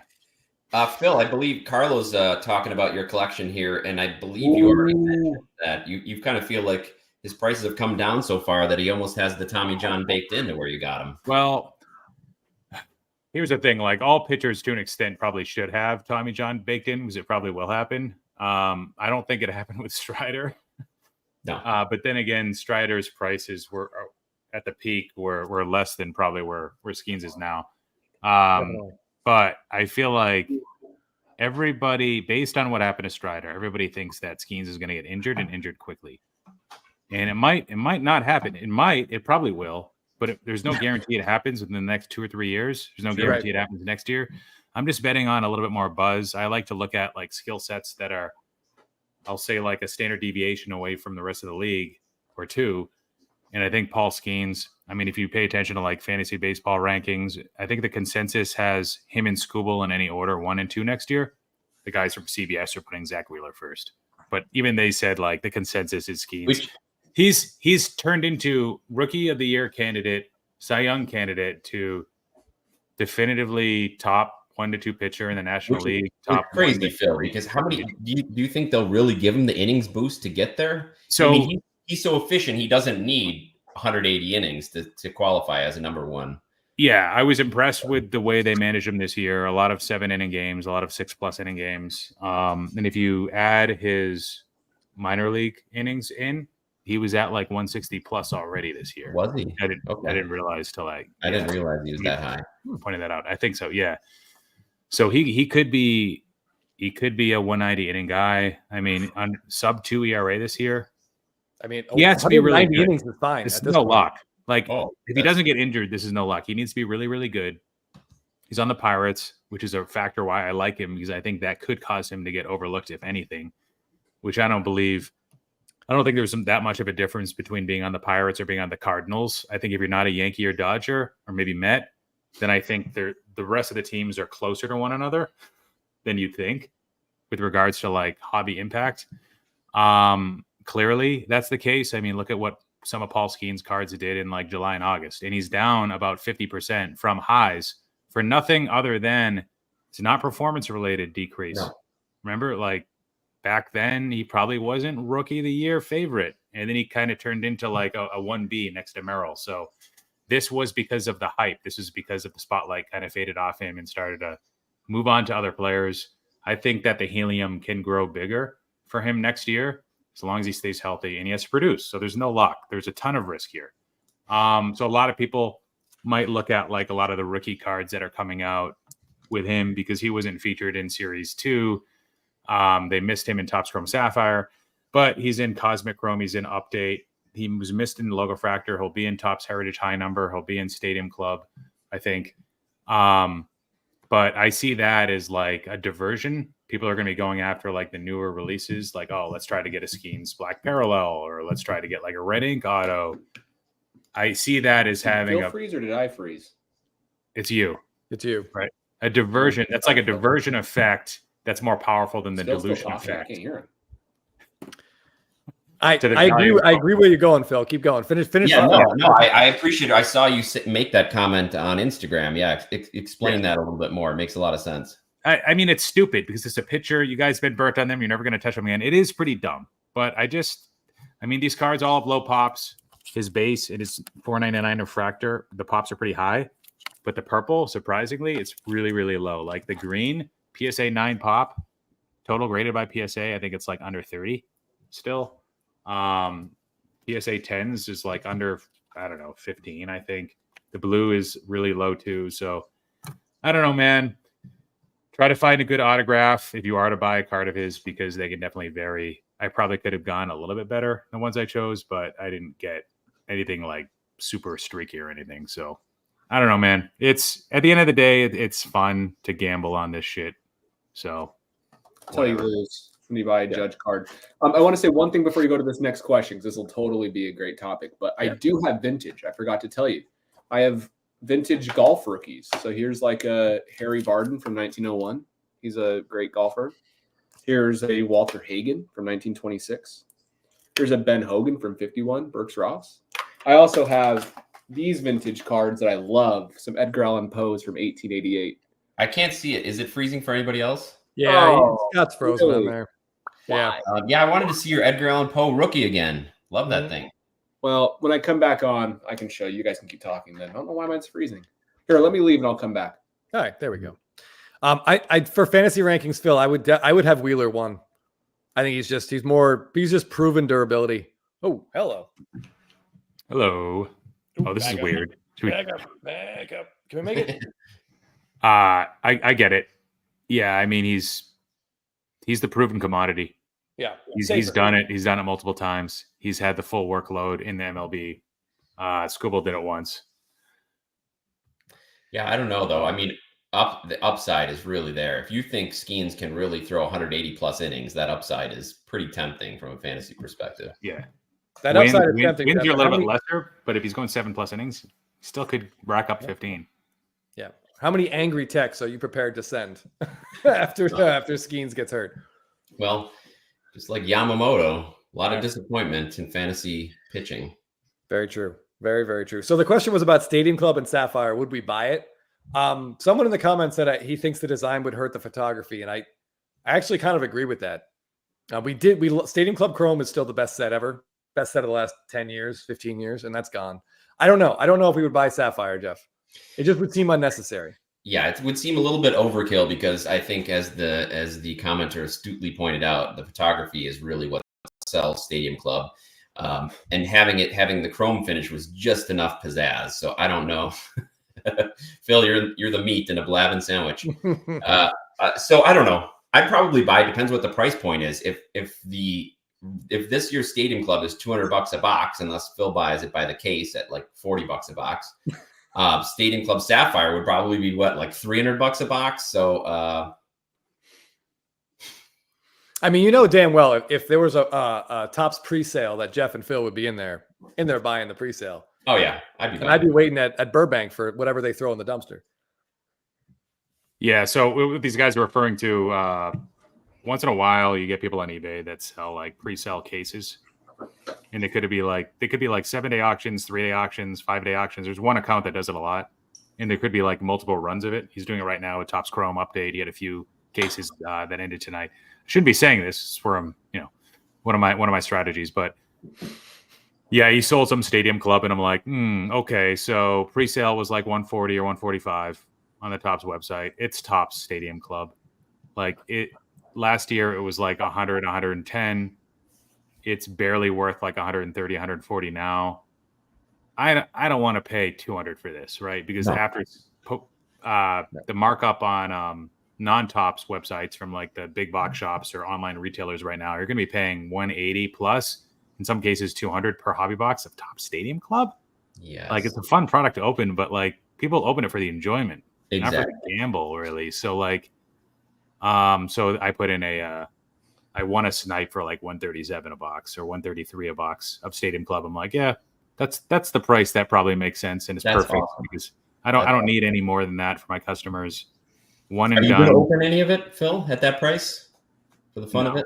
No way. I mean, the ROI in that product's usually pretty bad. Like, it is, but even with the entry point that I'm at, like I don't think so. All right, well, give us a little bit of markup and sell us a box. Yeah, we love to open it. We know we're going to get absolutely demolished, but it's fun to look at the cards and yeah, we used to do it because it was relatively inexpensive. So like a bottle of bourbon and a couple Stadium Club boxes, we could have fun for like, I don't know, less than $300. But now it seems like it's going to cost a lot more. Or get cheaper bourbon. Yeah, right. But I mean, how much cheaper can we go, Jeff? Right. I don't know. Scraping it. Professor Dugouts' pre-order was $139. Ordered 2 and they both ship. Nice. Oh, nice. Oh, Yeah, my current my bullet here was on sale at Ralph's. I don't know if my hands are just gigantic or if the bottle is very small. I think it's. I'm used to seeing a bottle like 3 times that size, unless you. I know. I didn't. I was gonna say a lot of things look small in my hands, but this is delicious and it's relatively cheap. I gotta say, definitely cheaper than the maple stuff that Will is sipping on over there, or Phil is sipping on over there. I got. No, I used to have that. I used to have the Bullet Rye. I'm not a big rye guy. I like the rye guy. Yeah, it had like a green label, I think, or something. Yeah. Yeah, so you're a bourbon guy. Yeah, same with me. And but Jeff, this is what you used to see in. Yeah. Oh, Maker's Mark. Yeah, I've got. That's good stuff. Somewhere back here, I've got like whatever the next step up is. It's like limited batch. It's like slightly smoother. Yeah, Costco had a sale on Maker's Mark, but the sign was like, it was something like this giant bottle was like $27. He's like, but you had to buy 3. And I'm like, oh, twist my arm. I mean, buy 3. I guess if I have to. Angel's Envy is a solid one. My wife, yeah. birthday got me like, it's like the upgrade. It tastes exactly the same, maybe even worse for like $30 extra. So yeah, the original Angel's Envy. Over here, we have Total Wine. You can get it for probably like 55-ish. Probably pretty good buy, in my opinion. Yeah, we've had some pretty good recommendations on our Blabbin shows. People are always interested in what Jeff and I are drinking, and they always have good recommendations. I've tried Jefferson's Ocean. Have you tried? Say that again. Jefferson's Ocean. It's like aged on a boat. Aged on a boat, just like on a wooden ship. They just fill the hull with in casks. I guess they roll back and forth. I don't know. I probably got that wrong, but I mean. It sounds like like something I would read in marketing, but I have not tried it. Yeah. Whoa. This is quite a buy from Dark Lotus Gaming here. 60 2024 update hangers from GameStop. Yeah, but good for you, man. Yeah, arrived. I had to do so. They had the cheapest hangers, and they will probably. Well, they haven't shown up on Target.com yet. The hangers. When they do, it'll be interesting to see what price they're at, because you're going to see different prices across the board, across all these different stores. With GameStop, they were, I think, $13.99 or $12.99, but even cheaper if you're a pro member, which you have to pay money for, which probably is worth it with the amount I buy. But I ended up buying some hangers from Dick's, but the limit was 10, so I had to do like 6 separate orders, and they don't ship till December. So like. The GameStop deal, like shipping right away for the folks like reselling the singles, like definitely the way to go. I just wasn't able to find any on GameStop because they would be in stock, then out, then in stock, then out, then in stock. It's just super annoying to deal with this stuff. For people in the comments, what do you guys think about the EQL thing? Have you had good luck with that? For like releases that aren't mass produced, they make like a certain amount available through EQL, and they give you like a 10 to 20% chance to be able to win a box, a few boxes, or a case. Okay, GameStop was $13.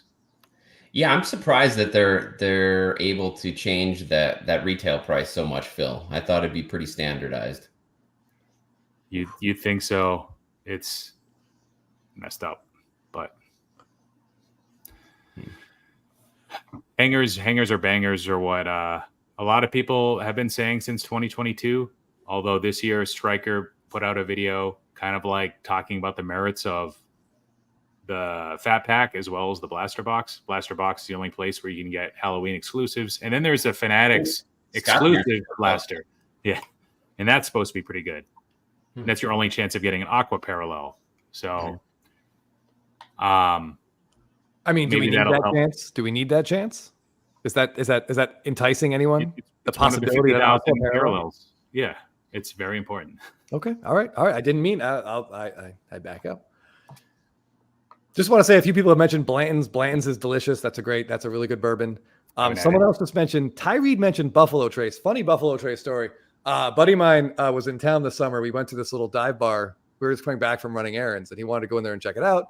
We asked for like 2 Buffalo Traces on the rocks. The lady behind the bar was not familiar with what this was. She literally gave us like a glass that was at least this size, like almost like a pint glass. She put, ice in it and just poured. It had to be like, I don't know, $80 worth of Buffalo Trace in there, and charged us like $20. So we had to call my wife and be like, "You're gonna have to come get us. We're not gonna make it home without you. You have to come. You have to come pick us up." So that stuff was really good. I saw this T-Corn 1 cards. I've never Maker's Mark and OJ, but I will try it. I promise. I'll try that. That's insane. It sounds like it wouldn't be very good, but maybe I'll have to try it too. Someone, buddy of my brother's was this was an adult. This was a grown man. He was probably like 50 years old. And his go-to drink during the summer was Goldschlager and Hawaiian Punch. Oh, man. And I laughed in his face. I called him all sorts of names, and then he made me one. And I was like, "Oh, this would be a problem." Yeah, but how much of that could you drink? Isn't it too sweet? I could see having like a half a cup of that, but that's got to be just like Kool-Aid. The percentage was crazy. It was like 60% Goldschlager, 40% Hawaiian Punch, and that was enough Hawaiian Punch to sort of it mixed together. It just felt like you were sitting by the pool drinking like a nice cold. I'm telling you, it's a potential problem. My daughter's obsessed with bomb pops. Do you guys know what those are? So the most common flavor is probably the red, white, and blue. There's also like the banana chocolate variation, which I loved as a kid. There's a new bomb pop, and that's what makes me think of this, Chris. It's like a spicy cherry bomb pop, and I bought them, and I very much enjoyed them. So picture a spicy cherry or a cinnamon cherry. I could see that being like what you're describing, the Hawaiian Punch and the Goldschlager. Oh, I see what you mean by spicy. Yeah. Cinnamon cherry or spicy cherry, right? A little bit like that? No? I don't recommend it. Like I said, it could definitely. Oh, sounds like Jason has an in here. Distillery. Well, feel free to send Chris and Phil some samples. I'm sure they'd be willing to sample them. I like to do tequila too. Anybody in the comments like mezcal or tequila? I can't prepare drinks that well. I have a pretty good margarita recipe, but like mezcal drinks, way out of my territory. Go to a cocktail bar for that. That's more in the summer. I know, Chris, you're like bourbon year round though, right? Oh, year round. Yeah. The weather means nothing to me, Phil. He's in California though, so it's basically the nice weather all the time. So yeah, that's true. Yeah. It usually is. Yeah, sitting in the pool with like a nice Jack and Coke is just fantastic. And sometimes I'll even get out to use the bathroom. Sometimes. Yeah, I mean it's not as consistent as I wish it was. What did you say, Phil? I didn't say anything. So the relic says EQL UI makes me feel like I'm about to take it in the shorts. Let us back out and live to fight another day. Wow. That's a funny way of phrasing Hawaiian Punch, doing a lot of lifting there. Yeah. All right, SFO Sox fan defending the Aqua parallels. For all you Marlins collectors out there, fair enough. Is that really Aqua though? Or is that some other color? I guess it might be Aqua. Maybe we're just colorblind. Yeah, teal. Aqua, especially in the 90s, they were all about that teal and aqua. Yeah. That's funny. Are we getting a lot of Blanton's fans out there? Oh, Joe Blanton? No. Joe Blanton won. I think was he on that Phillies team that won the World Series? Sure was. I thought so. Andrew Piccioni, Woodford is one of my absolute favorites. I with like a big bourbon rock. It's fantastic. So smooth. Phil's going to a box of something back there. He means business. Yeah. He's getting in the box now. I don't know if any of you guys have been to Ireland, but Redbreast is made by Jameson. Redbreast 12. I think they have like a 14 and maybe a new 18 or something. This is Irish pot still whiskey. It has a unique taste, and it is very good. If you go to Dublin, that's all you'll find there. There's another distillery called Teeling. It's pretty good. Anybody in the comments like this, the pot still whiskey? You can drink it. I'd probably suggest on the rocks. You probably wouldn't need to mix it with anything. Yeah, I see a lot of people talking about tequila. I personally can't do tequila. My body doesn't like it. I don't know. Jeff, you're not a tequila guy, are you? Yeah, I remember I mix up some margaritas when we're looking at some cards sometimes. So you don't mind tequila if it's in a mix. Yeah, that's true. Well, and margarita and tequila, those are two separate things. I mean, I don't like tequila on it by itself. I can't do, but Jeff makes a good margarita. Yeah, no, I saw some people in the comments were talking about tequila's meant to be sipped, and that's probably true. But I like a good margarita. Yeah, tequila, Don Julio, not Patron, but Don Julio. There's so many good ones. And you've got maybe if you have more of an inclination of bourbon, you should try more of the añejos if you wanted to get, and you're looking at like 55 plus per bottle. Those are sipping tequilas. You can sip those just like bourbons, and they're quite good. You The can sip them like Añejos bourbon. are one that are the brown tequilas that are aged a bit longer. Okay, let's get back to cards. Michael Yeah, Wall good. has a great That's question. great. This is a good place to I want to show these real quick. These are the Okay, Scott's back. O's from '88. Yes, there it is. That I remember when Scott was posting those. I said that might be what gets me into vintage. These 150-year-old Edgar Allan Poe cards. I think there's only like 20 or 30 of these graded, but the last one went for like $1,500. So Who makes them, Scott? Like, who printed those? This is Duke and Sons. There's a great complete set from 1888 that are really cool from Famous American. So That's like cool. every American history person you want to get, they have one, but like the art is really great. So it's like the Raven in the background. So it's pretty cool. I mean, that's so close to when he was actually alive. That's really cool. Yeah. Like the George Washington and the Abraham Lincoln, they go for big money. So anyways. All right. So sorry, back to sorry it wasn't much help in the alcohol conversation. Somebody told me this is the original Patron, by the way. Before it was sold to Don Mitchell and he started mass producing it, 7 leagues or siete leguas. This is the original recipe. They still make it. I don't know if that's true. Like the whole Adderall thing that I made up in the last episode. Just somebody told me it. So if I'm wrong, it was my source. It was somebody told me. All right. Well, people are saying, Phil. People are saying. So yeah, Michael Wall asked if we each had $5,000 to spend guilt-free, what would we target? Now I assume he's referring to sports cards. Bourbon. But for the sake of this conversation, let's go with sports cards. I'm gonna go find an exact eBay listing. No, here we go. Guilt-free. I'd probably buy a Charizard first edition, like PSA 7 or 6. And what is that? Still no Ohtani for Scotty. Wow, free $5,000 and you won't buy an Ohtani card. Great call, Ohtani for $5,000 He hates Ohtani. is not good enough. Yeah. I want like a blue, and those are like $30,000 right now. I'm gonna wait for those to come down to like 10 or 15, hopefully someday, maybe. But yeah. I always wanted a Charizard first edition from 1999, the Pokemon. Phil has one. Phil has a 9, don't you, Phil? Yeah. Yeah, it was one of my Wait, first big purchases. I'm like, This is before everybody made the joke, oh, Charizard will never tear an ACL. But that was kind of my thinking. I was like, this is a card that I can hold for 10 years. At the time, Trout seemed like a pretty good buy, too. And he actually did well based on where I bought him and where I sold him. But something about Charizard has made me feel like this is going to fund my daughter's college education. Right now, my daughter's 4. I didn't have a daughter at the time. But something about that card has felt right. And then you see all this like hype right now towards Pokemon. All the new stuff. Axe is going crazy. Scott was telling me. Rudy has some videos about it and how it's like parabolic right now and how it's impossible to make bad decisions buying stuff. I think I haven't been watching his stuff as much, but he's clearly not talking about Magic all the time anymore. He's talking about some of these other TCG products.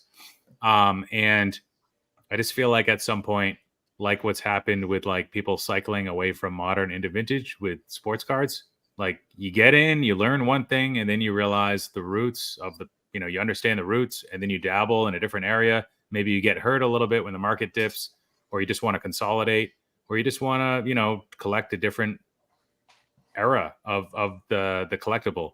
And then so I feel like, and you have the same characters. So it's not like you're going from Juan Soto to Willie Mays. You're going from, in some cases, Charizard to Charizard. And then what are his best cards? Yeah, he's got some trophy cards probably that I don't know anything about, but first edition base set English tends to be where, that's like known to be one of his most coveted WotC cards. So I can see $5,000 in like a PSA 6 or whatever Charizard being a decent move.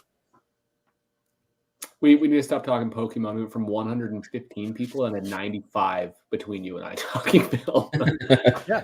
I feel like the bourbon talk really. Bourbon was much better at retaining viewers. Was it but really? I do agree, Phil. I'm glad we see eye to eye, even though some people don't. Yeah. I think I would probably buy like.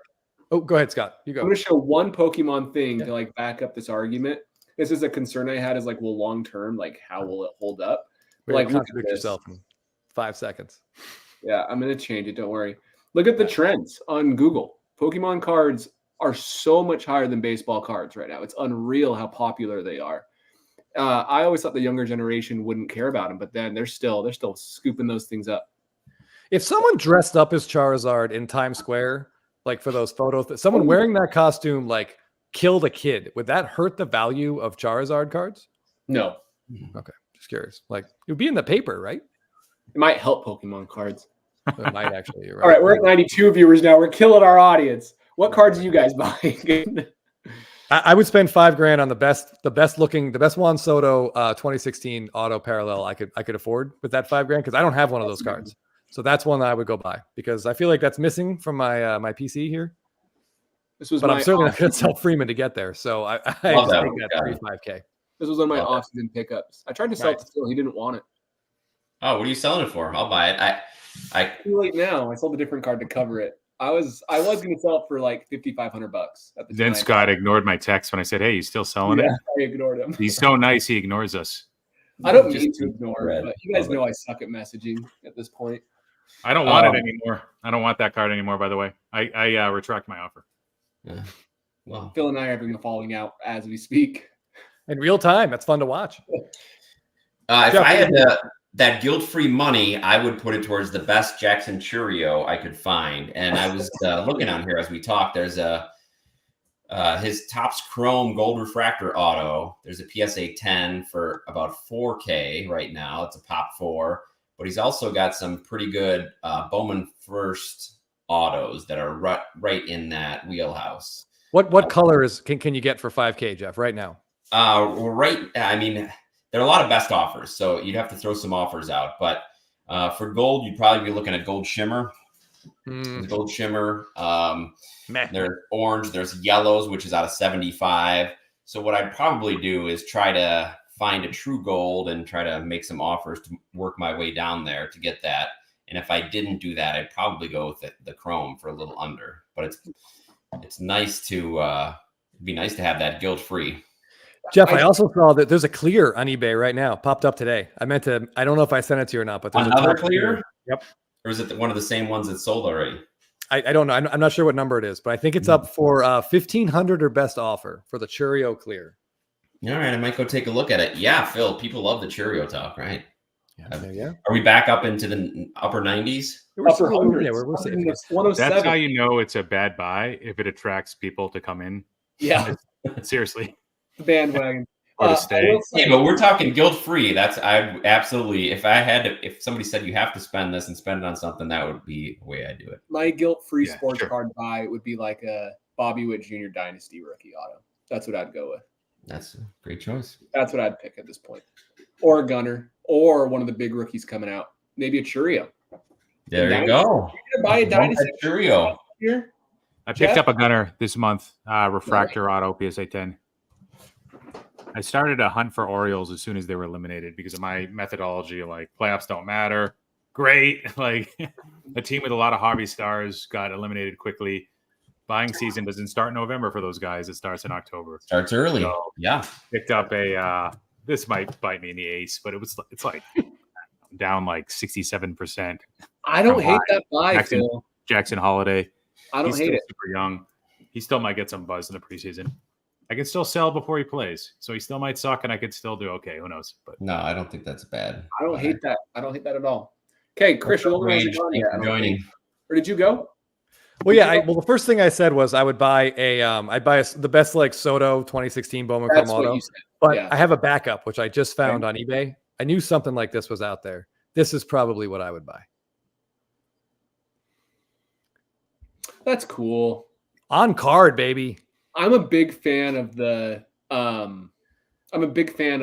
pop culture autographs. I haven't gotten into them, but I've debated on a few different sets, different times. Like Star Wars stuff, I've always wanted to get in the Star Wars stuff. It's just so expensive to get the Darth Vader stuff, you know. So right, Chris only is looking for the Daisy Ridley on card autos from Star Wars, but man, they're pricey. Hey, they are expensive, and it's not just me bidding them up either. There are other people who also want them. This is worth noting because Jeff is part of Star Wars canon, which still blows my mind. He is a part of it. He is an actor in Star Wars. If you guys didn't know. I'm still waiting for my first Bowmans to hit. You might get some, and I will buy them. I will buy them. Even the base cards, and have you sign them. But I've always wanted to go with Star Wars a little bit. I just haven't done it yet. Maybe I'd buy that. A couple of James Earl Jones, Darth Vader autos would be cool. Yeah. I mean, Jeff, you can't be far off from getting an auto. Once that mechanic character, I don't know what it is, but it has no arms, but it's a mechanic. Once that guy had autos, which I still can't wrap my head around, I feel like your voice acting, you've got to be like coming up soon. Yeah, you got to think they're going to throw the Bad Batch in one of these sets like that. They have to. So I want to talk about card. Oh, can I change the subject? Or are we still going? I'm cool. I just want to say Plumberman with another great pop culture card. Ed O'Neill has some Al Bundy autos that are really good. 4 touchdowns for Polk High. All city, Jeff. He was all city. Yeah. Okay, sorry, Scott. As you were. So here's a card I purchased. I want to get your thoughts on it. So I bought this Lindor purple numbered to 10. Okay. What do we feel about this card versus like a gold out of 50? Because this went for 2,300, the gold went for 3,000. And if we compare it to like Mookie, who also has one, and Judge, who has one, the purples outsold the golds by a good margin. They did not outsell the oranges, but they did outsell the golds. So like, what do we think of those type of cards? You got a good deal. Let's pat him on the back. Because there's actually a Mookie. There's a Mookie on alt for $27,000, while his oranges go for about $23,000. But they're both expensive. But like, is the out of 10 enticing to you at all, or not really? Worth more than a gold. Yeah, I like it. It goes back to what Chris and I have talked. We talked about the Freddie Freeman finest. They messed around with those purple numbering, purple color numbering parallels, purple parallel numbering. Well, you know what I'm saying. Yeah. So it's one of those things where you've got to explain it, which makes it a little tough. Like when you first held it up, I could not remember that was out of 10 when you held up that purple. So yes, that's a little bit of a ding against it, but from the price you paid, it sounds like you got a great deal. So yeah, the price you paid is awesome, and that's exactly the thing. Like that's why golds are great, because you look at them and you know they're at a 50. Like you just, for the most part. Occasionally update screws with us, but yeah, you know they're at a 50, so that gives them like continuity, and it does give them value. And the fact that you have to sort of explain a little bit about that Lindor might hurt it a little bit, but it's at a 10. That's awesome. I think you used, like Jeff and I like to say, when I get something really rare like that and I feel like I underpaid, it's not because no one else cares. It's because I did research and I got a great card for a good price, and that's what I think you did too. Yeah. The purples from the early 2000s, 2010s, I should say. Sorry. They really tried to make it a thing, didn't they? This never happened. They really. Do you have the purple Freddy next to you? I love that card. I still regret selling it partially. I don't. I think the auto is. We have a finest auto. We have the PSA 9. I think it's the highest graded one, but it's in. Jeff has that one locked away, and I don't have the non-auto from you. I don't think. Did you sell it? No. I think it's locked up. I was like, good for you. In the bank with you. So let's talk about colors real quick, not in from a parallel perspective. The movie? That was before you were born, colors. I don't even know what you're talking about. So exactly. What parallels? Well, obviously, we don't talk about numbering. What are the best parallels? Colors, in your opinion. Gold is number 1, probably. What's 2? Would you say red? Would you say blue? Do you like the purple? Do you like the orange? Well, red's probably 1, but it's so impossible to find. Like, it almost doesn't count. Like, because they're ghosts. Like, you just never see them. The true reds. Like, they're the best if you can find them or afford them. But how many people can say that they can do either of those things? Like, it's really tough. So that's why I think gold's like the perfect amount of scarcity, but you see them at a 50 and you know they're at a 50. And gold is good. Orange. You like orange, Phil? We were talking about orange earlier. How Chris would prefer a gold over an orange auto. Harder to find an orange than a gold. You see it with like some of the top players in the game today. Like maybe golds come up at a rate of like 3x because the oranges get held by big whales. We're talking for like the best players in the game. I can see where you're going, Chris, but I do like red over orange, obviously, not just for the value. Like I would feel happy owning a red. Like I bought a Royce Lewis rookie auto that was red, and I felt really cool. and I held it for probably twice as long as I would have if it was like an orange or a gold. Just wanted to keep it a little longer, sleep with it under my pillow. No, That's always reds a- are awesome. Reds are It's always a good special. feeling. When you get a card you can't stop looking at, it's always a good feeling. Yeah. Yeah. Because of all this like gold hype, and some of this comes from other sports like basketball, where like with Topps Chrome, like LeBron rookies, you think of gold. You think of Panini Prism, you think of gold before the other colors. With like the newer basketball and football products, Select 2, you think of gold. I think that sort of makes the orange a little bit undervalued, and it makes me want to buy the orange a little bit more because of that. I don't know. Like a Bowman Chrome non-autograph. A gold is like pretty awesome. And I mean, sorry, an orange is pretty awesome. A gold is just, it's all right. I can wait for the next auction to come up and try to win it for cheaper. Oh, Did Glaber get it?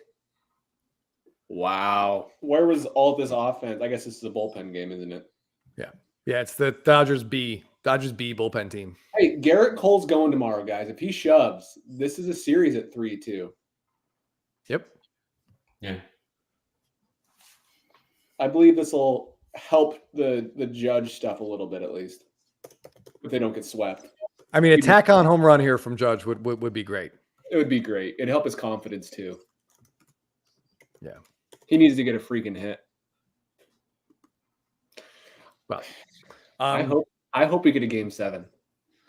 yeah, some people were talking about blues. I love blues too. I think blues Blues are nice. have a ton of eye appeal, especially autos, because they seem to frequently match the color of the pen, which is great. Just throwing that out there. How do you guys feel about Bowman Chrome autographs of players not on the same team? Does that bug you? Like a Tatis? Oh, no. No, I mean it happens more often than it doesn't happen. I mean, you got the Soto Freeman. already, right? Yeah, Soto, Freeman, Betts, Tatis. Who else? There's quite a few. there's a lot. I mean, Goldschmidt, right? Goldsmith, Arenado, everybody basically. This is the right advice right here. From weapons, twosies. Yeah. my favorite color is superfractor color. Yeah, that's what I was going to say too. Although Jeff and I experience, and I'd love to, if anyone is cares to chime in here. Greens are lower than blues, but when we were hunting Ohtani, it seemed like the blues were in more demand, despite there being theoretically 51 more copies of them out there. Obviously, they're not all out, but yeah, Yeah, and they look weird. Green What did sometimes. you think, Phil? Phil, you had a green Skeens. Is that a similar thing with Skeens or no? That's good. Yeah, good point. With regards to the cost or the pop, Cost. the Cost, cost was a little 100%. lower than the blue for the Skeens, Yeah. Interesting. but not historically. There's been times when like the blue would outsell the green by like 50%. Not like that. It was more like 10 to 15% more, I think. Not 5-0, but like Right. 1-5. Yeah. Yeah, I don't know. I just couldn't get into. I couldn't get into the green. That green Ohtani. Maybe because it was a little Christmassy. I don't know, but just it's a green. I don't know. There's no like history of greens. Blues have been around for a long time. Scott, what was the first blue refractor in Topps Chrome? Like 2006, In 7, Topps something Chrome? like that. Yeah, right around there. Yeah.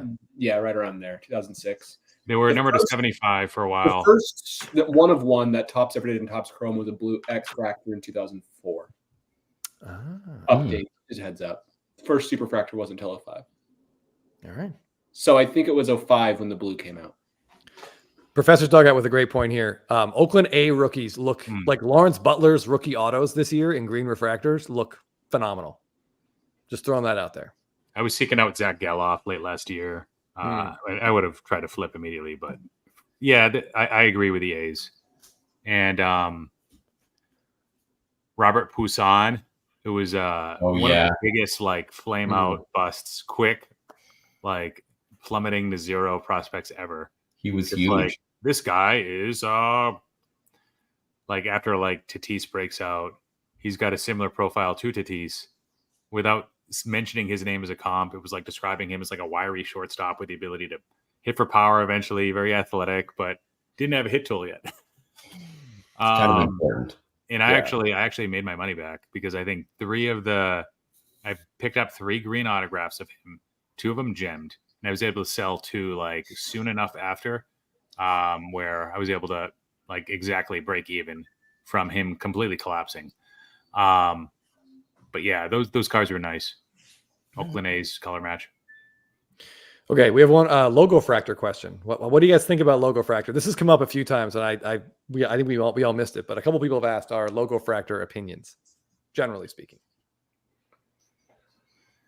So if you had asked us like 3 months ago, I would have said like logo fractor is a key set for folks that actually open product, which we don't, but there are people that still do, whether it's breaks or like buying individual boxes. And not just from the affordability of the product being like under $150, but also because the ROI beat a lot of the other stuff out there that had longer legacies. Like for instance, like regular Topps Chrome minus the buyback. Say if that's like the window's closed, like logo fractor, you could do pretty good at. And by the way, that you could get the MVP buyback there because you get the base packs. But this year, it seems like they killed the product a bit. Ooh.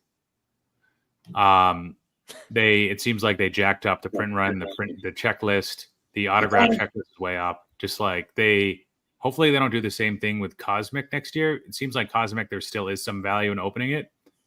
But it seems like they might have destroyed logo fractor. And it came out at the highest opening cost of 110 then over the last 3 years. So like print run's probably up 3x versus 2022. And the opening cost, which is what the consumer sees, is basically double where it was in 2022. Even though the free market established 2022 as being like $120 product a few weeks after release and like, oh, we priced it too low. People remember that it was available for like 55 from the MLB store. Yep. And that pisses a lot of people off. Guys, Mr. Low Leverage showed up. Judge got an RBI. Yep. The look of the cards is cool for logo fractor. Like you might want to make it like about other things. If I had a single, like if I still set up at shows, I would entertain the idea of like buying, flipping, grading logo fractor cards of like desirable players. Same thing with Cosmic. I will say I don't open product, and I make that very clear because I want to make sure you know my opinion is biased, right? But I think the logo fractor cards are pretty cool looking, to be honest with you. So I would buy singles of them this year, just the same as last year, and feel fine about it. So the product is probably ruined based off of what Phil also said. He's really smart on that stuff and pays a lot of attention to it. But I think they're cool still if you get a nice parallel. Yes. I do like how they look. Yeah, I would own one if I got one for a good price. I would not pay premium market comparable to a regular Topps Chrome parallel, though, at all.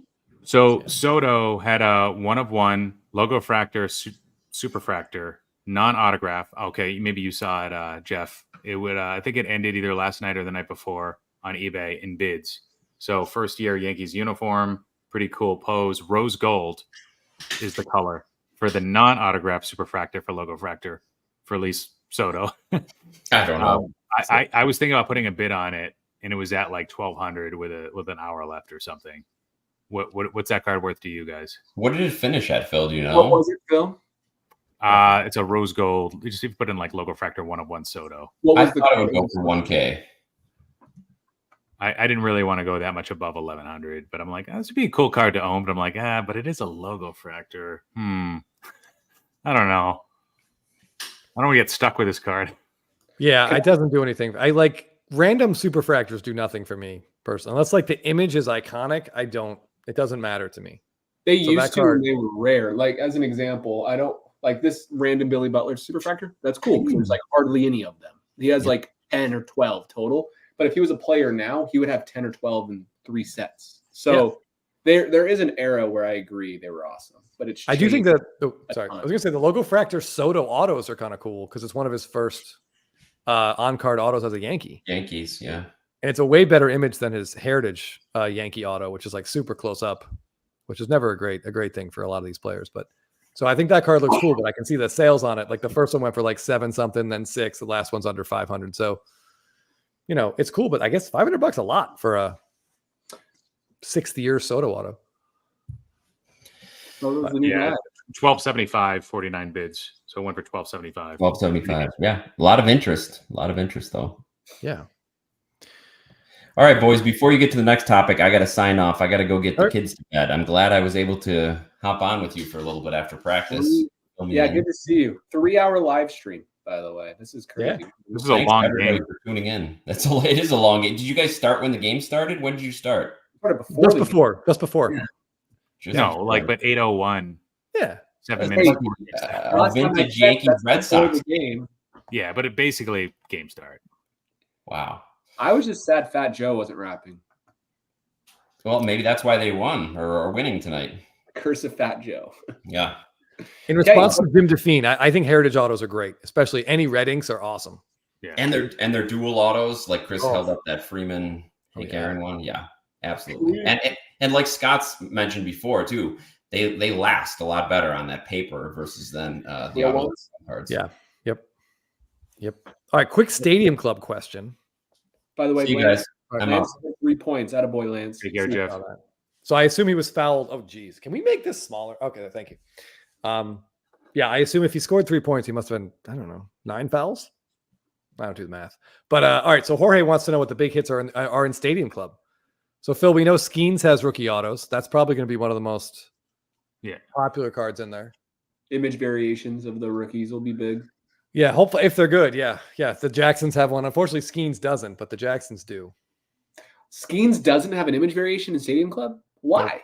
I think it's just, I don't know, maybe not enough time. I don't know. I'm sick of that. I am so sick of the not enough time. That's a bunch of crap. Have them in or don't. Yeah, the checklist is 35 different cards or players with variations, but Freeman doesn't even have one. That's a bummer. Does Mookie?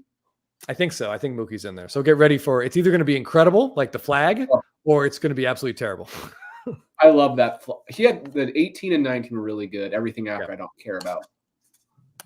Yeah. So I mean, and there's new they tried to combine the Chrome set into regular Stadium Club, so now every player has a Chrome card. I like that personally. I like that too.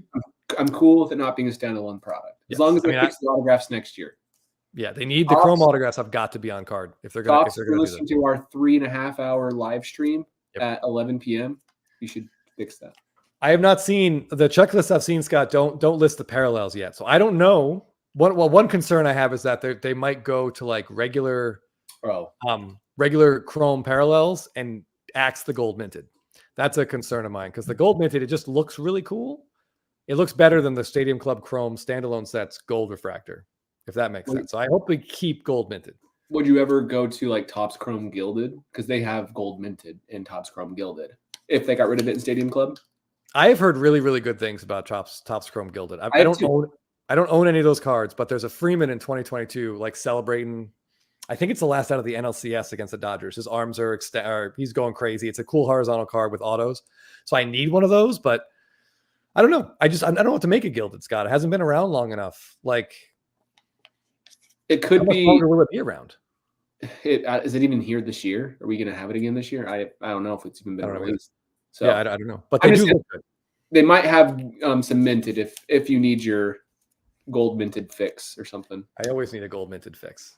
But I can always go back because the 2017, 18, and 19 gold minted are incredible. Even the 2020s look amazing.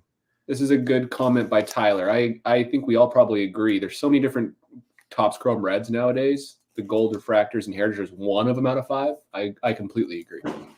Yeah. I have one. Hold on, so I can dig it out. Do I have one here? I think I just have one. Let me see if I can find it. Yeah, these cards look amazing. They're almost like the ones I've seen in person are never in like great condition because they just get beat up in those boxes. Which one? So I have the Freeman from 2015, the Heritage Golds. And it's just like they get beat up because I feel like there's a chrome front and then like a super paper back, and they try to put them together and the edges just chip a lot. But they're awesome in any condition. I have never seen, and I mean that I have never seen a Billy Butler for sale, and he has like 10 years of Heritage. Maybe not that much, maybe 6 years of Heritage. Never seen a gold for sale, which is crazy. Have they done gold refractors in every year of Heritage though, or is it possibly it's a new thing? I don't know. I'm just asking. Like I'm not a Heritage. He was in 13, 14, 15, 16. Okay, I believe so. He should have a few. Gotcha.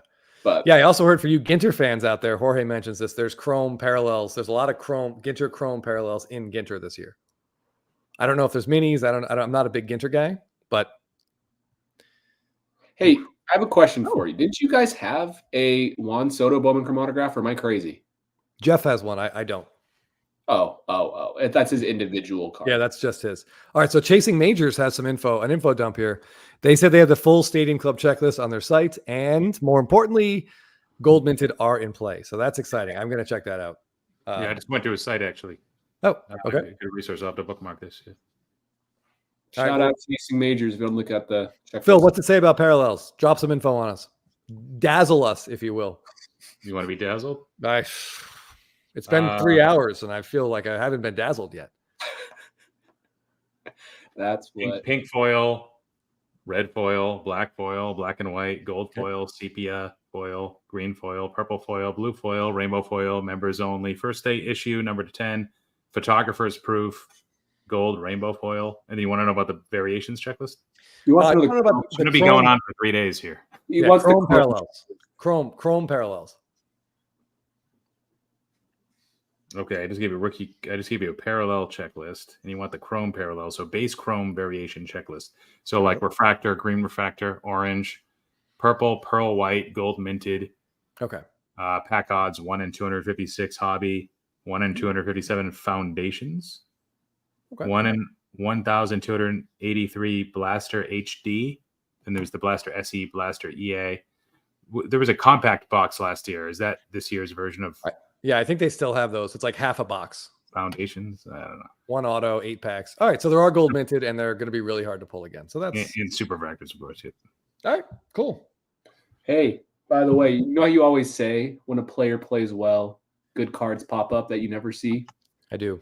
The second Freddie Hope Diamond just hit eBay. Oh, yeah, that is stupid price, right? It's like $10K. I bet he could get $5K for it, though. Dead serious. Damn it. I don't know. I remember, I don't want to like throw the name out there, but someone I know paid when Freddie wasn't hot, like at least $2K for a raw copy. At least. So I went to a card shop that's like an hour and a half from me because they listed a raw one on eBay, and I got there and it was like bent with a bunch of like indentations on the back, and they still wanted $1,500 for it. And I was like, no, but it was so cool to hold. Like the Hopes look incredible in person. that's a set I would love to try to go the whole thing. It'd be impossible with Trout, but that'd be a fun set to collect the entire thing in a binder if you could possibly do it. It's a good math joke here if anyone's interested. Whew. Oh yeah, I get it now. Yeah, the math thing. If you didn't say math, I would have been like, oh, I guess it's fun. Yeah, geometry joke. Yeah. All right. Is there anybody in this chat who's been here the whole time? Out of curiosity, 3.5 hours. All right, let's wrap this up. I want to do Yankee trivia. We did Red Sox trivia. So from 96 to 01, the Yankees won 4 World Series. Who were their World Series MVPs? 96 to 01? Yep. They won 4 in there. 96 to 2000, actually. So who were their 4 World Series MVPs? I could probably get 3 of those right. Okay. Scott Brocious is one. Yep. Mookie Chilson agrees. Scott Brocious, 1998. Okay. Jim Leyritz, was he one? No. Against the Padres? Oh, no, he played for the Padres. Damn it. M. Newbert says Andy Pettit. No. 2000. Matsui. Matsui was 2009. So we're not counting that one. He wasn't on the Yankees then. Jeter won one. Jeter in 2000 against the Mets. He had a great World Series. I remember I looked at his stats just barely. SFO Sox fan, got Jeter as well. Okay, Carlos Bernie Williams won. No Bernie Williams. Nope. No? Nope. You're missing 96 and 99. Oddly, the 2 years they beat the Braves. No Bernie. No O'Neill. No Jay-Z, Diddy, or J-Lo either. Chase Spencer? Nope. And Spencer, what was that guy's name? Something Spencer? No Clemens. Ricky Leday. Mariano Rivera was 1999. Ooh. Really? Yes.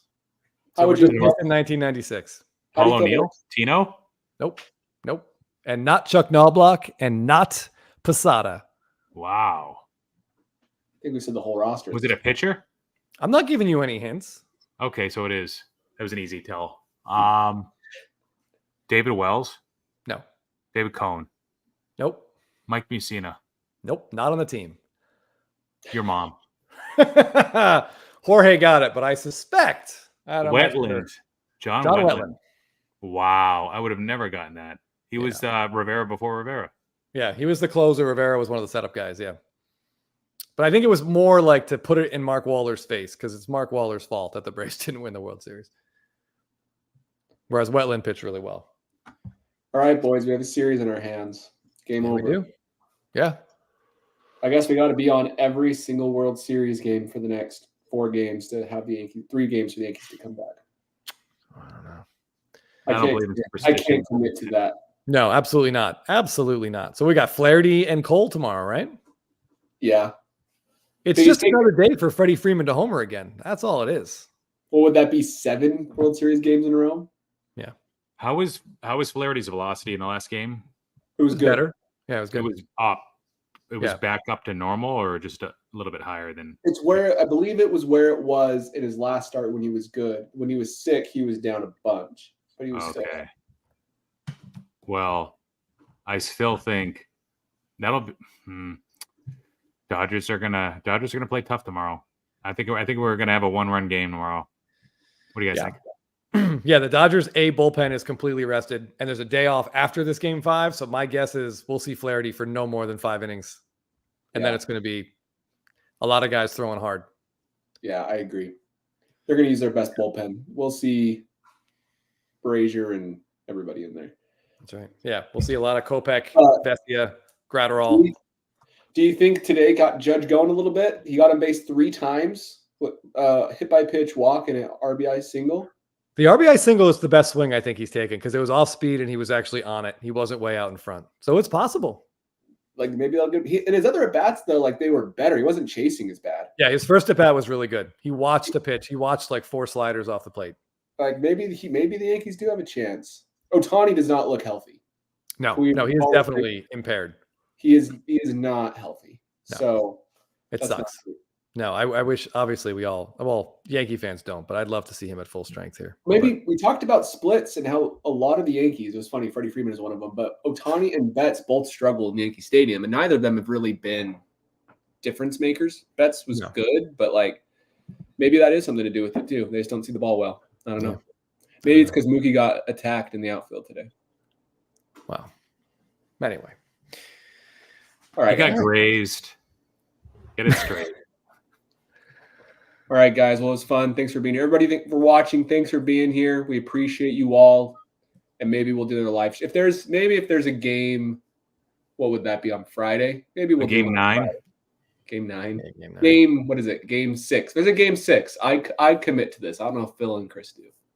Yeah, I'm not committing to anything tonight. All right, guys. All right. Thanks for watching, everybody. We'll see you later. Cheers.